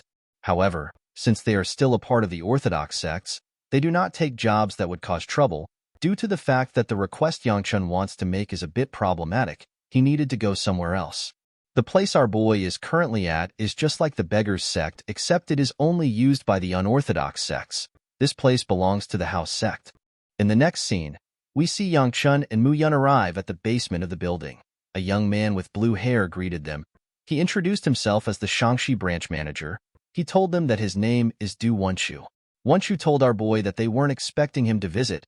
He apologized for their aggressive greeting. Yang-chun told him that he does not need to apologize. He asked Wenshu if he will accept the commission. Wenshu told our boy that he is curious about something. He asked Yang-chun to tell him why he came to a small unorthodox sect instead of the beggars' sect of his prestigious clan.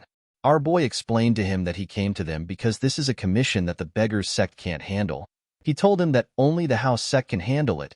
He asked Wenshu to tell him why he keeps trying to poke around. The manager apologized for his behavior. He explained to our boy that they have to be extra careful because of the clan that he comes from. He begged Yang-chun to be understanding. Our boy asked the manager if he will accept the commission or not. The man revealed to Yang-chun that their sect does not refuse commissions. He told him that everything is fine as long as he can pay for it.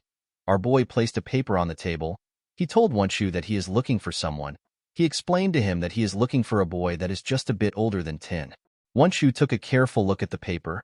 He apologized to Yang-chun and told him that he takes back what he said. He told him that he cannot accept this commission. He revealed to our boy that the commissioner before him is not looking for this child. Instead, the commissioner is searching for the whereabouts of the person who is protecting this child. Our boy asked the manager if he is certain. With a smile on his face, Yang-chun told the man that the commission fee is about the house sect leader.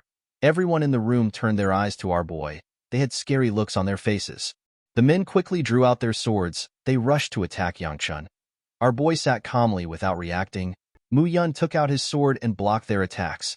Yang-chun reminded the manager that he said that he won't act aggressive. With a serious look on his face, Wenshu asked our boy to tell him how he knew. Yang-chun told the manager that he does not want to talk in riddles. He told him that the important thing is that they both have information that they need. Wenshu asked him if he can verify his information. Yang-chun pointed at his paper and told him that he can verify the information himself. He explained to him that it will be smart for him to carefully consider things since he is in a desperate situation. He told Wenshu that he can forget about it if he does not need the information. He revealed to him that he will go to the beggars' sect, and he might even slip something about the house sect leader to them. Wenshu was annoyed to hear this, however. He could not do anything to Yang-chun. He accepted our boy's commission. Yang-chun asked him to tell him the time it will take them. Wenshu told our boy that it will take 3 months. After hearing this, Yang-chun stood up. He moved to the exit and told the manager that they will exchange information once he finds the boy. The moment he said this, our boy noticed something. He noticed that the manager was actually quite worried about the sect leader. He told him that he should check the Sharp Mountain range. He said that this is his advance. Wenshu was surprised to hear this. After our boy said this, he left. A while later, the captain asked the branch leader if he trusts Yang-chun's words, due to the fact that our boy knew the top secret information that the sect leader is missing. The manager told the captain that he has no choice but to believe our boy. Wenshu did not understand what Yang-chun was thinking. He was certain that our boy asked Mu Yun to follow him because he knew that they would come out aggressively. The manager believed that it is impossible for only Yang-chun to know this information. He was certain that the Gu clan head is also involved. While thinking, the manager began to peel off his skin. The captain asked him if it is okay for him to take off the skin. Wonshu told the man that it feels stuffy. He reminded him that no one is watching. After taking off the skin, he took off some clothes tied to his chest. Wonshu turns out to be a woman. The captain turned his head while Wonshu was removing the clothes. The house sect typically doesn't respect or follow the sect leader. This is why the sect leader went into hiding in order to avoid those who were after him. Wonshu felt bad for the sect leader. She wondered about what had happened to her father. After Yangchun stepped out of the building, he let out a sigh. He was relieved to see that he got what he wanted. He was already planning to fight Wonshu if the situation went out of control. He was happy to see that the little information he knew helped him. In his past life, Yangchun found out that the house sect leader was captured by the Dark Knight Palace for more than 5 years. Due to this, the house sect and the Dark Knight Palace went into battle. The Murim Alliance made a surprise attack which caused the Dark Knight Palace to collapse and the battle to come to an end. However, during the battle, the house sect leader dies. This resulted in the extinction of the house sect. Unfortunately, our boy does not know the exact location of the Dark Knight Palace. Yangchun knew that the only reason his information worked is because he had a meeting with the manager. Although he found this annoying, our boy had no choice but to meet the house sect in order to find someone. He wanted to find the boy who reached the position of top management for the demonic cult at a young age. He is a tactician known as the brain of the demonic cult. His name is Heavenly Fong Zhuge Hyuk. Yangchun plans to find and kill this boy. Even Seola struggled because of his tactics.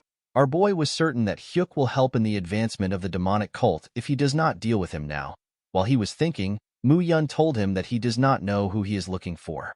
He explained to him that he will hear from the house sect in summer since it will take them 3 months. He told his master that the people of the house sect are not as informed as the rumors say they are. Our boy realized that he was actually going to get the information he wanted in summer. The moment he thought of this, he realized something. He could not believe that he never thought of this. He remembered that it was around this time that the Jinchuan Yun clan's secret chamber, which is operated by the First Merchant Association, is discovered. The countless treasures within this chamber do not really matter. The important things are the priceless spiritual pills. Yangchun remembered someone who rose to a high stage through the power of spiritual pills. The person would later become a demonic human and will become a huge source of strength for the heavenly demon. Although Hyuk was a big issue, the secret chamber was also important. Yangchun wondered about how he was going to get to the secret chamber because it was in Sichuan. After thinking for a while, our boy decided to give up on the chamber. He could not think of a way for him to go to Sichuan, and he did not know how he would find the chamber that is well hidden. Fortunately for Yangchun, a method to get what he want came rolling to his doorstep. The scene shifts and we see Seola talking to someone. The person asked her to tell him what she thinks of him.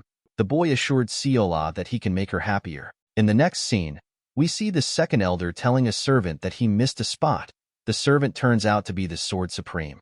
With a smile on his face, the elder informed Hyagun that he came here because he heard that Yangchun is causing trouble. He said that he never expected an old geezer to be the root of the problem. Hyagun laughed when he heard this. The second elder asked him to stop laughing. He ordered him to continue working. Hyagun crushed his broomstick out of anger. He referred to the second elder as Gu Ryan. He asked him to tell him why he is acting weird. The second elder became scared when he heard this. He explained to the Sword Supreme that he was simply assisting him in his disguise as a servant. Hyagun asked Ryan to help him sweep the floor if he wants to assist. The second elder told him that he just broke the last broom. The Sword Supreme asked him to pluck out his hair and use it as a broom. The scene shifts and we see Ryan picking the pieces of wood which Hyagun dropped when he broke the broom. The Sword Supreme sat down and was drinking tea while the second elder was working. Hyagun asked Ryan if he really came to meet Yangchun. The elder asked Hyagun if he has also sensed it. Ryan revealed to him that a boy who refused to train his footwork and ran away for 6 months has bested his sister. He told the Sword Supreme that our boy has also managed to stabilize the flow of his flame wheel art. With a smile on his face, Ryan said that Yangchun has an incredible talent. He told him that they cannot just leave him alone. Hyagun explained to him that he is not certain if this is talent. He said that he has never seen anyone improve so quickly in his life. The old man took a sip of his tea and said that there is something strange about Yangchun. He reminded him that the first elder will not stay put after he hears about Yangchun's feat. He told Ryan that the elder might have already made a move. The second elder knew that the Sword Supreme was right. He asked him to tell him where our boy is. The scene shifts and we are taken back to Seola. we see a young boy tell her that he can make her more happy than Yangchun ever will. The scene changes again and we hear the story from our girl's perspective. Seola had a bad dream last night. In her dream, our girl hurt a lot of people. Even though her grandpa knew how much she hates holding a sword, he still made her hurt many people in the dream. Our girl wanted to stop, but she still entered a house to hurt more people. Inside the house, Seola saw a man, with a smile on his face. The man said that if he just had more time. The older Seola seemed to be shocked by what the man said. The man was pointing his broken sword at our girl. Seola closed her eyes and apologized to someone known as Chun. The dream looked like something that had happened in our boy's past life. Our girl woke up after having the nightmare. She wanted to see Yang Chun because she was so scared. For some reason, Manhwa asked her to go to the courtyard quickly. Our girl arrived at the courtyard earlier than our boy. She saw someone else at the courtyard. The boy told Seola that he will make her happy. Our girl did not know what to say because she was already happy by Yang Chun's side. While the boy was begging Seola, our boy arrived and made a scary face. Yang Chun told the boy that Seola is his servant. He asked the boy for his identity. Our boy could not believe that this kid was asking for Seola. He noticed that the boy was heavily blushing. He could not believe that the boy had the guts to do this in front of him. The boy apologized to Yang Chun for offending him. Our boy was surprised to hear this. He asked the boy if he knows him. The young man bowed his head and introduced himself as Gu Juliap. He told Yang Chun that he would like to request a spar with someone from the main bloodline of the family. With a bright smile on his face, Yang Chun refused the request. The boy was surprised to hear this. Yang Chun told him that he is not fighting him. Juliap asked our boy if he is scared. Yang Chun told him that he is. Juliap was annoyed to hear this. He tried to taunt our boy by telling him that only a feeble person would run away from something like this. Yang Chun commended him for having a good eye. He told him that he is extremely feeble. Our boy already caused a mess with the spar he had with his sister. He did not think it would be smart for him to make the same mistake by sparring with some random loser. He turned around and told him that he will be leaving. Immediately he turned around. He saw the second elder in front of him. With a smile on his face, the old man told Yang Chun that he is not leaving. He explained to him that Juliap came from a long distance for this duel. He asked our boy to accept the spar. Yang Chun asked the man to tell him why he came. Juliap greeted the second elder. Ryan responded to the boy's greeting. Our boy asked the elder if he knows Juliap. Ryan could not believe that Yang Chun had forgotten who the boy was. He revealed to him that Juliap is the first elder's grandson. Upon hearing this, our boy noticed that Juliap had the same face as the first elder. The second elder grabbed Yang Chun's head and asked Juliap if he wants to spar with him. The boy told him that he does. He said that our boy is too scared of the spar. Yang Chun told Ryan that Juliap is simply here to hit on girls. The second elder asked the boy if he received the order from the first elder. Yang Chun finally understood what was happening. He assumed that Juliap wanted to spar because he had martial arts-related reasons. Our boy realized that it was simply politics.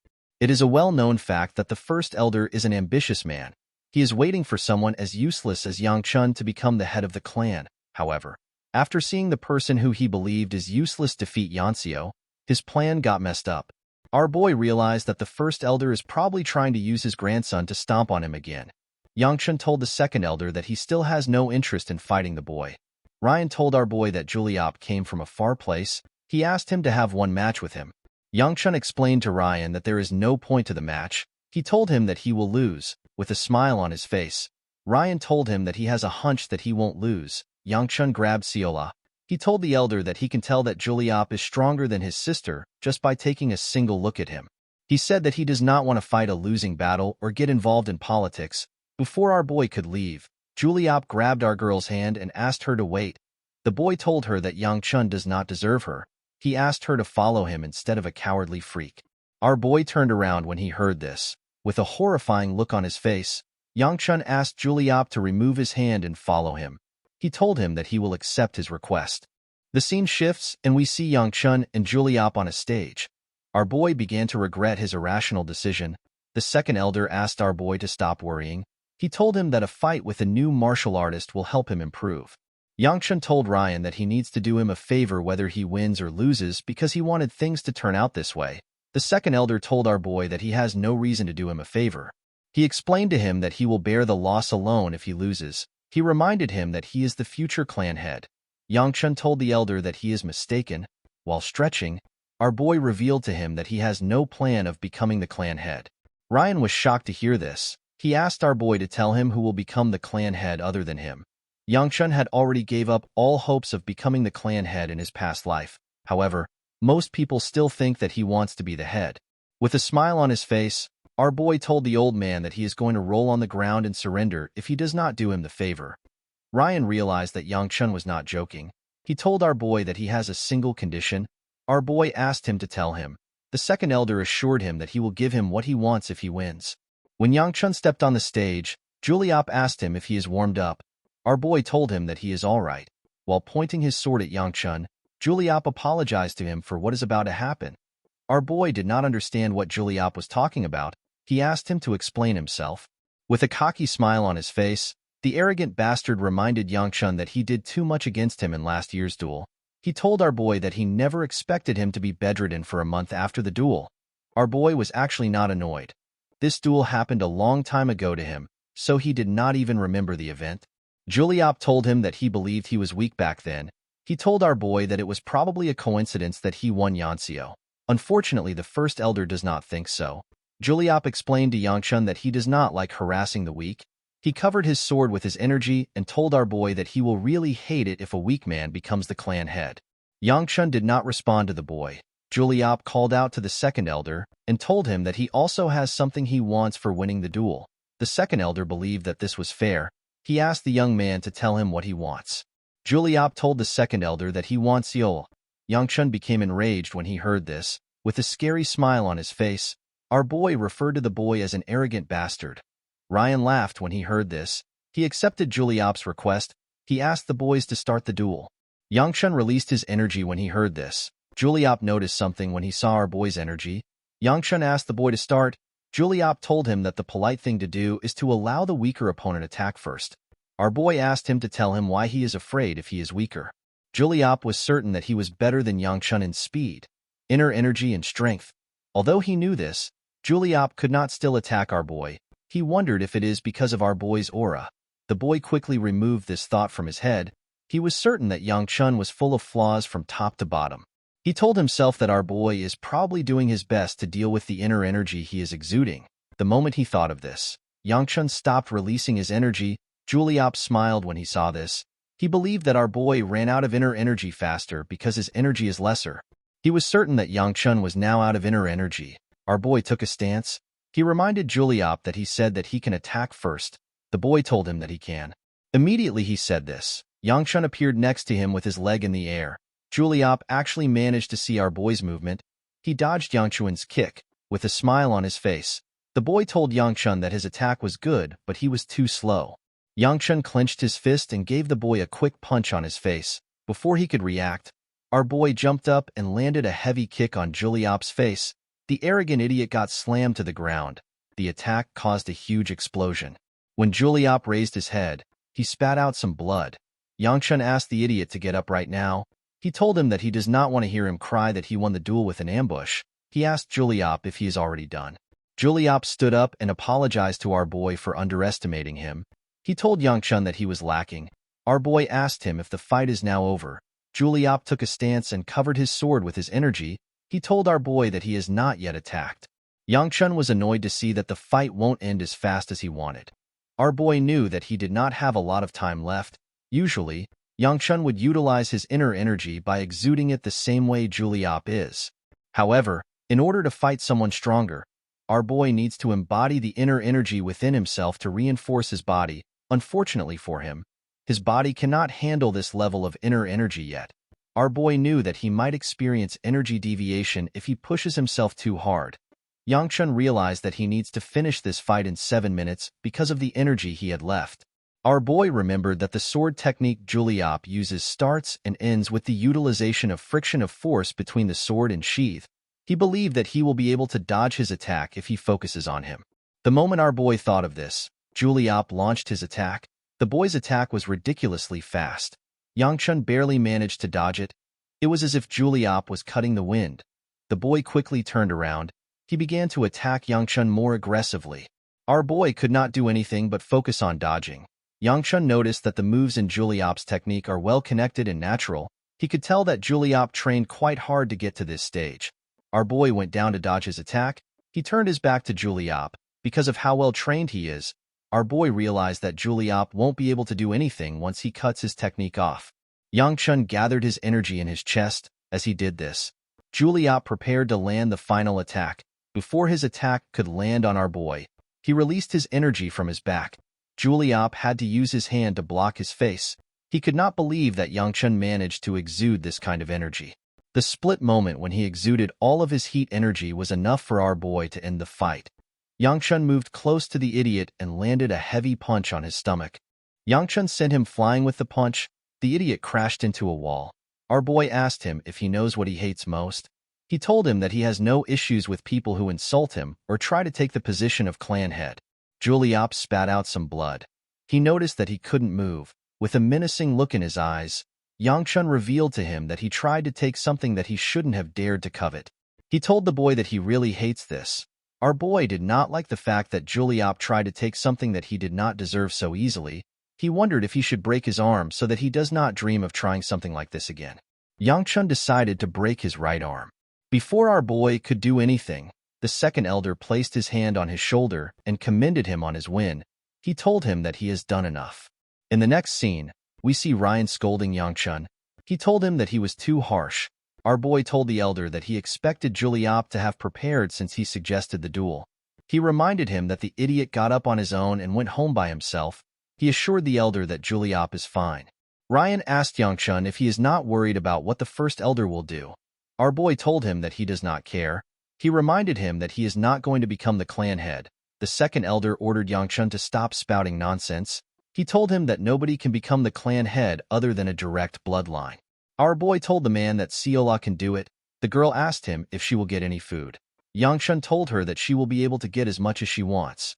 Our girl said that her dream is to now become captain of the clan. The second elder told our boy that this is not something to joke about. Yangchun told him that Seola can probably do it.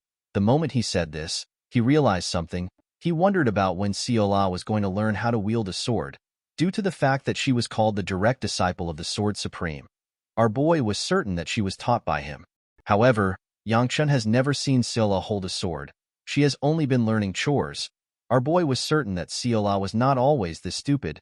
He wondered about what our girl was like when he met her during winter. While thinking, Yangchun noticed that he had forgotten.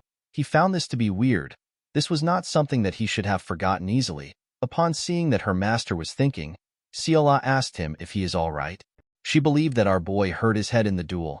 She asked him to make her captain before he goes to heaven. Ryan stood up and told our boy that he will talk to him later. He asked him to rest. Yangchun asked him to tell him where he is going. The second elder realized that our boy had caught on.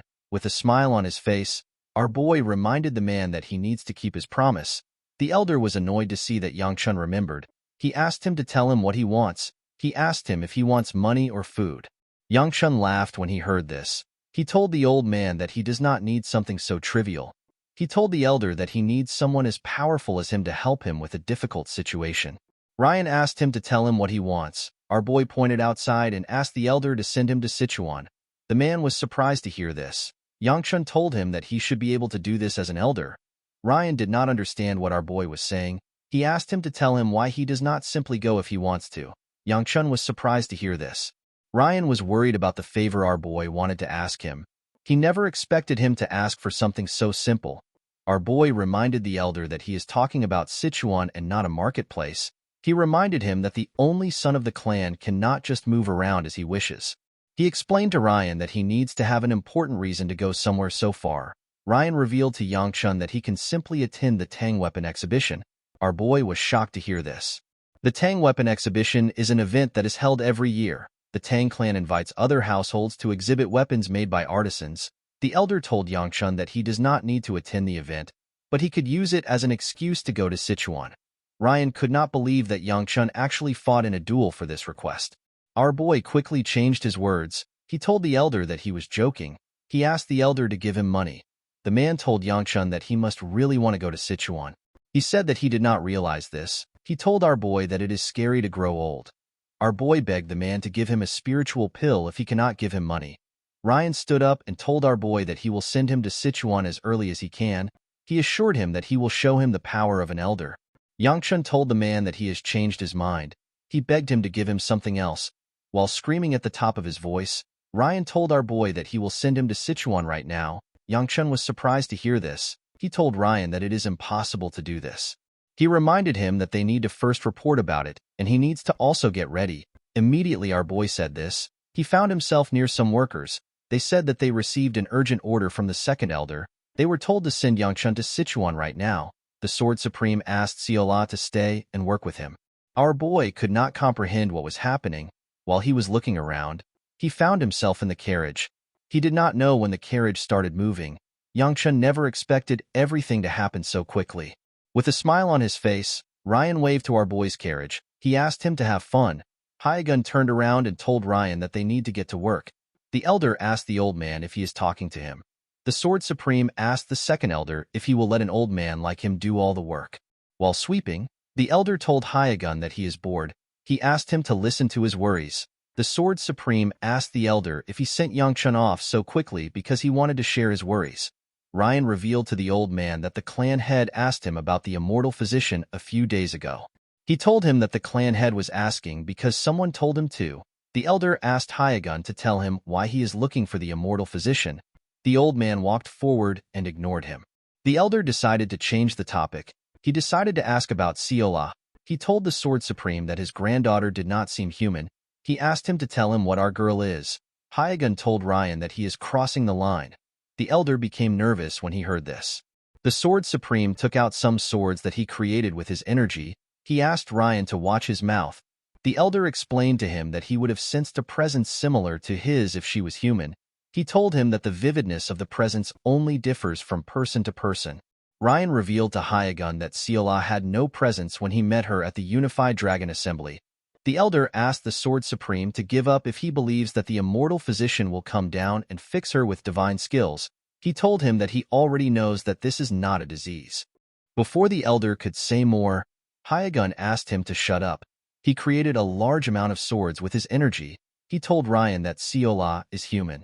Ryan realized that he was not getting through to the Sword Supreme. He turned around and dropped the broom. He told Hyagun that what he wants is not important. As his sword slowly faded away, the Sword Supreme told himself that it does not matter if our girl is not human. He said that he will help her make up what she lacks in humanity. The old man clenched his fist out of anger. He said that he is willing to give up his life as long as Siola grows up safe and sound. A few hours after this, the Sword Supreme found out that Siola had disappeared. The scene shifts and we see Mu Yun and Hongwa next to a fire. The bodyguard told the maid that they simply need to prepare food. Hongwa explained to him that they still have a few days until they get to Sichuan. She told him that they need to ration their food. Mu Yun asked Hongwa to tell him where their master went. The woman revealed to him that Yangchun said that he wants to train while they prepare. The bodyguard told her that their master must be bored. Hongwa smiled and told him that they should have brought Siola. Inside the forest, we see our boy training. After using a few moves, Yangchun was exhausted. He fell to the ground and began to breathe heavily. Our boy could not believe that he was already out of inner energy after only using a few moves. It had been almost 10 days since they left. Despite his consistent training, our boy had not seen any progress. The biggest problem Yangchun faced during his fight against Juliop is the amount of inner energy that he has. Inner energy is the basis of all martial arts. Our boy knew that he had to raise his energy quickly. While thinking, Yangchun remembered the time he absorbed the energy of the demonic stone. He remembered that the demon well absorption arts is a way to absorb demonic energy from a spiritual pill or a demonic stone. However, the user of the technique also ends up taking in demonic energy into the body. This energy will corrupt the user. For unknown reasons, the Gu Flame Wheel art purified the demonic energy which our boy absorbed. After the energy was purified, Yangchun could no longer sense any demonic energy. Our boy felt like he could raise his inner energy with this method without any side effects. Although he wanted to do this, Yangchun believed that it will not be smart to use the technique. This is because the demon well absorption arts is the heavenly demon's martial arts. Our boy did not want to return to the demonic path when he barely managed to escape. While he was thinking, he hears someone scream. The guards quickly raised their torches. Our boy wondered about what was happening. He came out of the forest and walked up to Mu Yun. He asked him to tell him what happened. The man told his master that something is inside the carriage. Yangchun saw Manhwa shaking on the floor. Our boy decided to check inside the carriage. He saw something shocking. He saw Seola coming out of a box. The girl was happy to see Yangchun. With a smile on her face, she told him that she ended up coming. The scene shifts and we are taken back to the past. We see some servants loading up the carriage. Seola told her grandpa that she also wants to follow our boy. She reminded him that he let her travel last time. The man realized that she was referring to the Unified Dragon Assembly. While looking at Ryan, he explained to his granddaughter that he allowed her to leave because there was someone who could prevent her from making mistakes. He told our girl that there isn't anyone that can do this for her in Sichuan. He asked her to help him move some stuff if she understands. While carrying some clothes to the carriage, our girl thinks about the fact that Yangchun won't be back for a month. She realized that it will be better for her to stay because she is bad at chores and Yangchun hates unhelpful people. While she was putting his clothes into his box, someone asked her to wait. When our girl turned around, she did not see anyone. She decided to look into a box containing food to check for the voice she heard. While she was looking into the box, a hand pushed her inside. Seola did not understand what was happening. She believed that someone was playing a prank on her. Our girl said that she is scared. Before she could get up, the hand appeared again next to her head. It gently moved and made Seola feel sleepy. Our girl fell into the box and slept off. A mysterious voice apologized to Seola for what it did. It told her that it is leaving everything to her. After the voice said this, the servants told Yangchun that they are ready to move. With a confident smile on her face, Seola told Yangchun and the others that this was what happened. The three of them did not know how to react. They assumed that our girl was bullshitting them. Seola was surprised to see that they were not shocked. With a smile on her face, she told them that is what happened again. They assured her that they heard her the first time. They could not believe that she was saying she was possessed by a ghost. Our boy believed that Seola should have just left when she heard the voice. While they were traveling, Seola saw an owl. She told Yangchun that she has tasted an owl before. She told him that they are really chewy. On the same road, our girl saw a squirrel. Yangchun asked her if she has also eaten a squirrel. She told him that she has. Our boy told her that she won't get any cookies for eating a squirrel. Originally, Yangchun would have had a bodyguard take Seola home, but she has already come too far. Also, he does not have enough food to give her and the bodyguard. Our boy decided that it is best Seola travels with them. Seola picked up a worm. She asked Yangchun to trade the cookie for the worm. Our boy threw the cookie away when he heard this. Seola screamed when she saw this. Yangchun realized that he should have just sent her back home. While he was looking at the sky, our boy sensed the energy of 4 monsters coming towards them. He called out to Mu Yun. The bodyguard took out the charm and told his master that he already knows. He ordered everyone to stop. Yangchun grabbed Seola. He told himself that everything was too peaceful as he got ready to fight. Our boy noticed that there were now 3 monsters coming towards them. Immediately he noticed this. Another monster was killed. The last monster jumped out of the forest and rushed to attack Yangchun's carriage. Our boy clenched his fist and covered it with his energy. Someone in the air asked him and his crew to fall back. The girl used her sword to tear the monster into 2. After finishing off the monster, she told Mu Yun that she was not able to take care of them quickly because she was alone. Seola asked our boy if he knows her. Yangchun told her that he does not recognize her. Our girl called out to the young lady and asked her to look at them. Immediately Yangchun saw her face. He realized that he met the wrong person. Our boy remembered how this girl with white hair stood in a pool of blood. While standing in the pool of blood, the girl with an humongous set of boobs said that no one is there. Presently, the girl asked them if they are heading to Sichuan. She asked Yangchun if she can follow them. The beautiful girl introduced herself as Namgung Baya. Yangchun could not believe that he met her. He wondered about what the crazy bitch was doing in this place. The scene shifts and we see crows eating human flesh. The area was filled with dead bodies. The older Yangchun asked someone if they killed everyone. The person turns out to be the older Baya. The woman asked him to tell her what their cult leader said. Yangchun revealed to her that the cult leader asked him to bring her here and allow her to rampage like a crazy bitch. Baya asked him if he was the one who added the last words. Our boy was surprised to see that she had enough sense to figure this out. Baya asked our boy to leave with her. The woman was about to walk forward. Yangchun stopped her. He told her that she is looking the wrong way. He asked her to turn left. The woman seemed to be confused because she did not know which side was left. Yangchun was annoyed to see this. He walked past her and asked her to follow him. He was already tired of Baya's stupid nature. While walking, Baya asked our boy if the Sword Supreme is strong.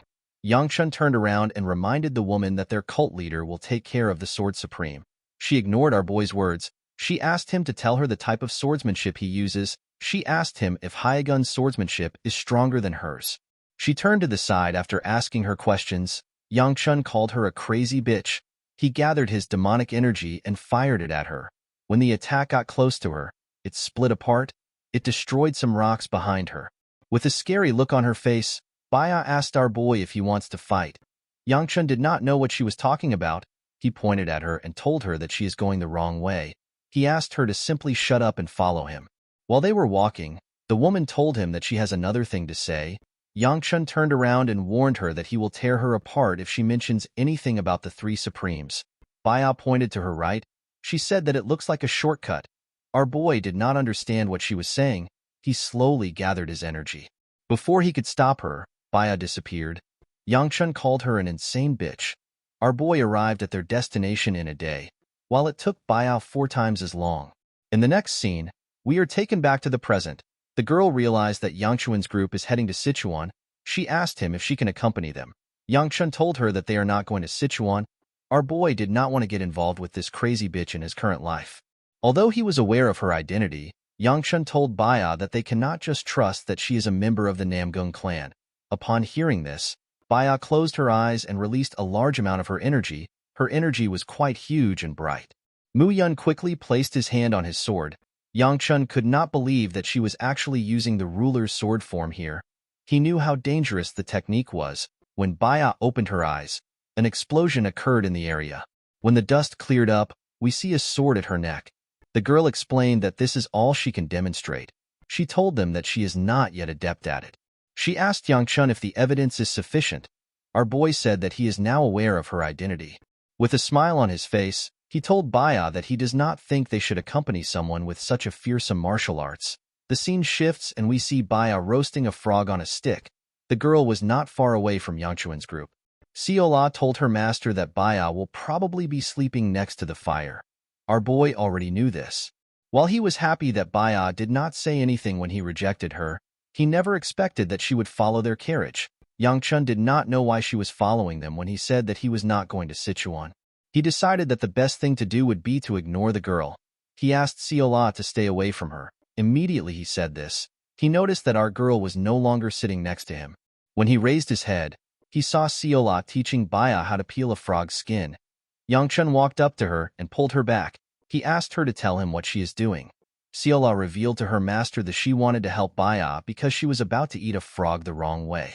While talking, he noticed that the crazy girl was staring at him. Yangchun asked her to tell him why the daughter of a prestigious clan is traveling to a far land alone. Baya became shy when she heard this. She revealed to our boy that she actually left with her clan members, but she got lost on the way. Yangchun already knew that this was going to be the reason. The girl had zero sense of direction in her previous life. Our boy did not know why he expected it to be different in this life. Yangchun reminded her that they are going to Sichuan. He asked her to tell him why she is following them. Baya told him that she had a hunch that they were heading there. She could not believe that they were not going to Sichuan. Sola was surprised to hear this. She rose her head up to look at Yangchun. Our boy nodded his head to ask her to go with the lie. Unfortunately for him, Sola is not that smart. With a look of shock on her face, our girl asked Yangchun if they are not going to Sichuan anymore. Our boy could not believe what he was hearing. He realized that he should have sent the idiot home. Yangchun told Baya that he cannot stop her from heading in the same direction as them. He told her that he is not going to do anything for her. Baya reintroduced herself. She asked our boy to tell her his name. Yangchun introduced himself as Gu Juliop. He did not want this crazy girl to know anything about him. 2 days later, we see Siola showing the girl the forest. Our girl got off the carriage and went to chat with Baya. Thanks to this, their pace naturally slowed down. Yangchun asked Siola to get on the carriage. Our girl asked him if he will also let Baya join them. Our boy told her that he will never allow it. She said that she will not step into the carriage if he does not do this. Yangchun was surprised to hear this. He turned to Mu Yun and asked him about the time they will get there. The bodyguard explained to him that they would have gotten there in a day if they had their original pace. Our boy asked him to tell him how long it will take at their current pace. The man said that it will probably take them 3 days. Mu Yun did not know why his master was so wary of Baya. He asked him if he cannot just allow her to ride with him. Our boy realized that he did not have a choice. He told his bodyguard that they will reconsider their options at a nearby village. In the next scene, we see the group arrive in a town. While stretching his body, Yangchun said that they only have a day left to get to Sichuan. Mu Yun told his master that he is relieved that they do not have to camp out in the wilderness tonight. While on Baya's back, Siola told her that they can sleep together tonight. Baya asked her if this is allowed. Yangchun asked Siola to get down from her back. He asked Baya to tell him why she is carrying a maid on her back. Baya revealed to him that Siola said that her legs hurt. Our boy told Siola that she should have got into the carriage if her legs hurt. Our girl reminded him that he said that Baya cannot join them. While they were talking, Mu Yun said that he will look for a place where they can spend the night. Yangchun asked Siola to get down since they have arrived in a town. Baya asked her if she will come down now. Before she could move, Siola saw something in front of her. She told Baya that some people wearing the same clothes as her are coming towards them. A young boy with white hair ran to Baya. He referred to her as sister. He placed his hand on her shoulder and asked her to tell him where she went. He told her that they have been searching for her for a while. Baya revealed to her brother that she got lost. The boy reminded her that he suggested they tie ropes to each other. The girl told her brother that it would have been embarrassing to do this. Her brother reminded her that she disappeared immediately they began their journey. Before he could say more, he noticed that someone was on his sister's back. He asked Siola for her identity. Our girl introduced herself. She tapped Yangchun and told the boy that he is her master. Yangchun ordered her to get down immediately. Since this boy was Baya's younger brother, our boy realized that he is the future Lightning Blade, one of the 5 great swordsmen in the Murim. With a smile on his face, the boy introduced himself as Namgung Chunjin. Chunjin is currently known as the Lightning Dragon.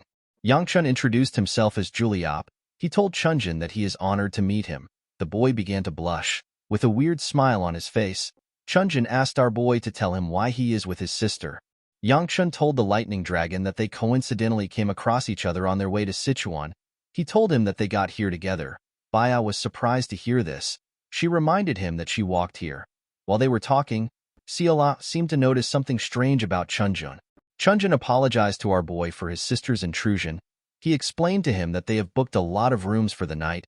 He asked him to use one of the rooms. Yangchun declined the offer. He told him that he only helped because it was the right thing to do. Our boy did not want to get more involved with Baya. He was certain that they could find another room on their own. While he was thinking, Mu Yun moved close to him. He revealed to his master that there are no more rooms available. Yangchun asked him to prepare to camp out. With a worried look on his face, Mu Yun reminded his master that they have been camping in the outdoors for days. He asked him if he intends to make them sleep outside again. Upon seeing how concerned his bodyguard was, Yangchun accepted Chunjun's offer. The first thing Baya did as a demonic martial artist was to neutralize her clan. She killed the clan head, her brother, and all the disciples of their clan. After this event, she achieved the title of Demonic Blade Empress and began her rise to fame.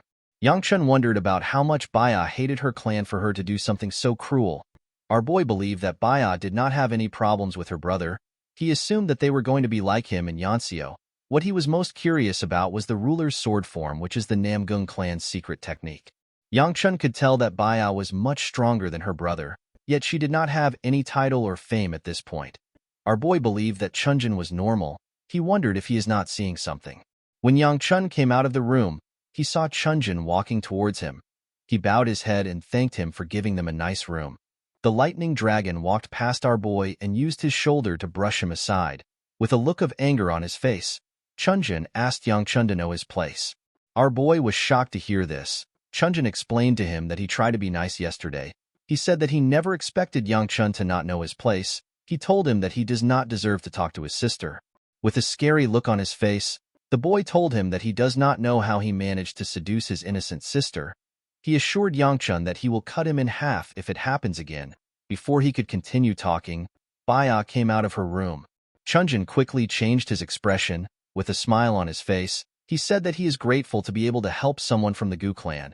He pushed his sister forward and told her that they need to go for breakfast. Yangchun did not know what he just witnessed. He realized that everyone in the Namgung clan has lost their minds. The scene shifts and we see Mu Yun bowing to our boy. He asked him if he slept well. He wanted to tell him something about the Namgung clan. Yangchun asked him not to say it. He asked his bodyguard to tell him when they are going to leave. Muyun explained to his master that they have already finished preparing. He told him that they can leave after breakfast. Our boy told him that they need to hurry. Yangchun wanted to leave quickly in order to get away from this crazy people. When he stepped into the diner, he saw Baya and Siola eating together. Baya apologized to him for not greeting him when she saw him. The girls told him that the dumplings are very good. Yangchun asked Baya if they have to eat together. He sat down and told her that she shouldn't be sitting there. He told her that she should be eating with her brother. The moment he said this, we see Chunjin glaring at Yangchun. The boy was extremely angry. Baya told Yangchun that she simply sat there because it was close. Our boy revealed to her that her younger brother is glaring at him like he wants to kill him. Baya was surprised to hear this. She quickly turned around. She saw her brother smiling brightly at her. Yangchun could not believe that the boy quickly changed his emotion. He wondered if Chunjin was all right. Yangchun hoped that this is the last time he sees them until the Tang weapon exhibition. He ate 2 dumplings and stood up. Siola was surprised to see this. She asked him if he is done. Our boy told her that he is full. He moved to the door and asked Baya to enjoy her food. Siola followed him from behind. Baya was surprised to see Yangchun leaving. While she was staring at him, she smelled something foul. She used her hand to cover her nose. Chunjin walked up to her. He asked his sister to tell him why she did not join them when they were sitting close. When Baya turned to her brother, she noticed that he was the one releasing this foul energy. Chunjin asked his sister to sit with him next time. Baya assured him that she will do that. While looking at Yangchuan's group, the girl stood up. Her brother reminded her that she is not yet done eating. He asked her to tell him where she is going. Baya told him that she is going to rest in the carriage. Chunjin watched his sister as she walked up to Yangchuan's group, with a scary look on his face. The boy said that he hates it when people interfere in their relationship. This is a really creepy thing to say. I hope this guy gets killed soon. In the next scene, we see our boy in his carriage. He asked Baya to tell him why she is still following them. The girl told him that she is simply accompanying them. Yangchun pointed at Chunjin's carriage, which was next to theirs. He asked Baya to tell him why she joined them when her brother is close to them. With a smile on her face, Siola said that she was the one who brought her. With a look of anger on his face, Yangchun asked Mu Yun to get them both outside. The man told his master that they will both get down by themselves. He told him that they have arrived at Sichuan. The Sichuan Tang clan is an extremely prestigious Orthodox clan that has had their roots in the Sichuan region for centuries. The Namgung family's sharpness, the Hebei Peng clan's vigor, the Moyong clan's precision. The Tang clan may seem lacking compared to the other clans, but they are known as the best handlers of poison and steel. The Tang weapon exhibition is the result of their confidence. The scene shifts, and we see Yangchun thinking at the top of a building. Our boy was thinking about the fact that he needed to find the hidden treasury within 3 days after the exhibition comes to an end. All he knows is that the treasury is in Sichuan. While he was thinking, Siola was jumping around. She seemed to be quite excited. While looking at the city, Yangchun wondered about how he was going to find the treasure in this large place. Our boy decided to leak the information to the beggar sect if he cannot find the treasury. This was his last resort. He hoped to find the treasury before this happens. While he was thinking, Siola moved close to the edge to see the beautiful city. She screamed when she saw how it looked. Yangchun was shocked to hear her voice. He wondered why she was there. Our girl said that this is the first time she has been somewhere so high. She liked the wind she was feeling. She turned to her master. With a smile on her face, she told Yangchun that fireflies are dancing under the moonlight. Our boy did not seem impressed. Siola told her master that Baya talked about a pretty lake. She grabbed Yangchuan's hand and asked him to follow her there. In the next scene, we see the two at the lake. Our boy said that it is actually massive. Siola could not respond because she was still feeling pain from the hits our boy gave her on her head. Yangchun wondered about how large the clan was. He could not believe that there was an actual forest next to the lake. Siola took 2 flowers and asked her master to look for her. Our boy told her that he is not interested in the game. Our girl explained to him that she is simply trying to cheer him up. Yangchun told her that it is not something she can help with. He asked her to stop worrying about it. Our girl told him that she might be able to help if he shares the issue with her. Yangchun asked her to tell him where someone would hide some valuables in this vast land. Siola said that the people who hid it are wicked. Our boy told her that he is not asking for emotional support. While they were talking, someone asked them for their identities. The person explained to them that outsiders are not allowed to transverse here. Yangchun immediately recognized the girl who was speaking to him. He remembered the woman who single-handedly stopped the swarm of several thousand demonic humans that attacked Sichuan. The girl in front of him is Tang Soyol. She will be known as the Poison Queen. She is actually someone who Yang Chun killed in his past life. The scene shifts and we are taken to the past. We see an older Soyol lying in rubbles. Yang Chun walked up to her. He asked her if she is all done. The woman's eyes appeared to have been injured. She asked our boy if he is a particular person. Yang Chun revealed to her that her kin has already deserted long ago. He asked her to tell him what she thought would change if she guarded this place by herself. Soyol told him that she never expected any change. Our boy did not understand this. He asked her to tell him why she guarded the place then. With a smile on her face, the woman asked him to tell her why he came here. Yang Chun grabbed her neck and told her that he came to end her life. Soyol did not seem to be worried. She apologized to our boy. Yang Chun could not believe that she was apologizing to a demonic human. He asked her if she has lost her mind. The woman said that she has actually lost her sanity. She told him that there are too many things she can now see after losing her eyes. She said that she should have let go earlier. Yang Chun could not comprehend what she was saying. He asked her if she is done. She revealed to him that she has a selfish request. She asked Yang Chun to do something if there is still time left in the world. After hearing what she said, our boy snapped her neck. When he stood up, he took a look at the blood on his hand. He was repulsed by it. The scene shifts and we are taken back to the present. Soyol moved close to our boy and asked him to tell her why he is not answering her. Yang Chun realized that the girl was still known as the Poison Peak at this point. Soyol told him that she will call the guards. Before she could do anything, Baya arrived. She shared our boy's identity with her. The girl could not believe that Baya was just telling her now. Baya told her that she never asked. Soyol bowed her head and introduced herself. She apologized for yelling at him. Yang Chun introduced himself as Juliop and apologized for not responding to her. With a serious look on her face, Soyol asked our boy to tell her why he came to the lake. She explained to him that those who are not part of their family have no business there. Our boy reminded her that Baya is also an outsider. The girl revealed to him that her kin has allowed her into the lake. Yang Chun realized that the girl was telling him to leave because she did not invite him there. He did not have any problem with this because he was already leaving. He told her that he will take his leave. After he left with Siola, Soyol told her friend that Yang Chun is unbelievably rude. Baya asked her about why she glared at our boy so harshly. The girl explained to her that she did not like the fact that Yang Chun didn't apologize even after she pointed out his mistake. While blushing, Soyol said that good looks are not everything. She told her friend that she hates guys who act rude just because they are a little handsome. The girl realized that she just called Yang Chun handsome. She quickly tried to explain herself, but she wasn't making any sense. Baya could not believe that her friend thought our boy was handsome. She had only seen him with an angry face. Soyol walked forward and said that she prefers guys who are homely even if they are a little ugly. Guys, we have come to the end of our video. If you guys want more of this recap, let me know in the comments section. Don't forget to like and smash that subscribe button for more recaps. See you guys later.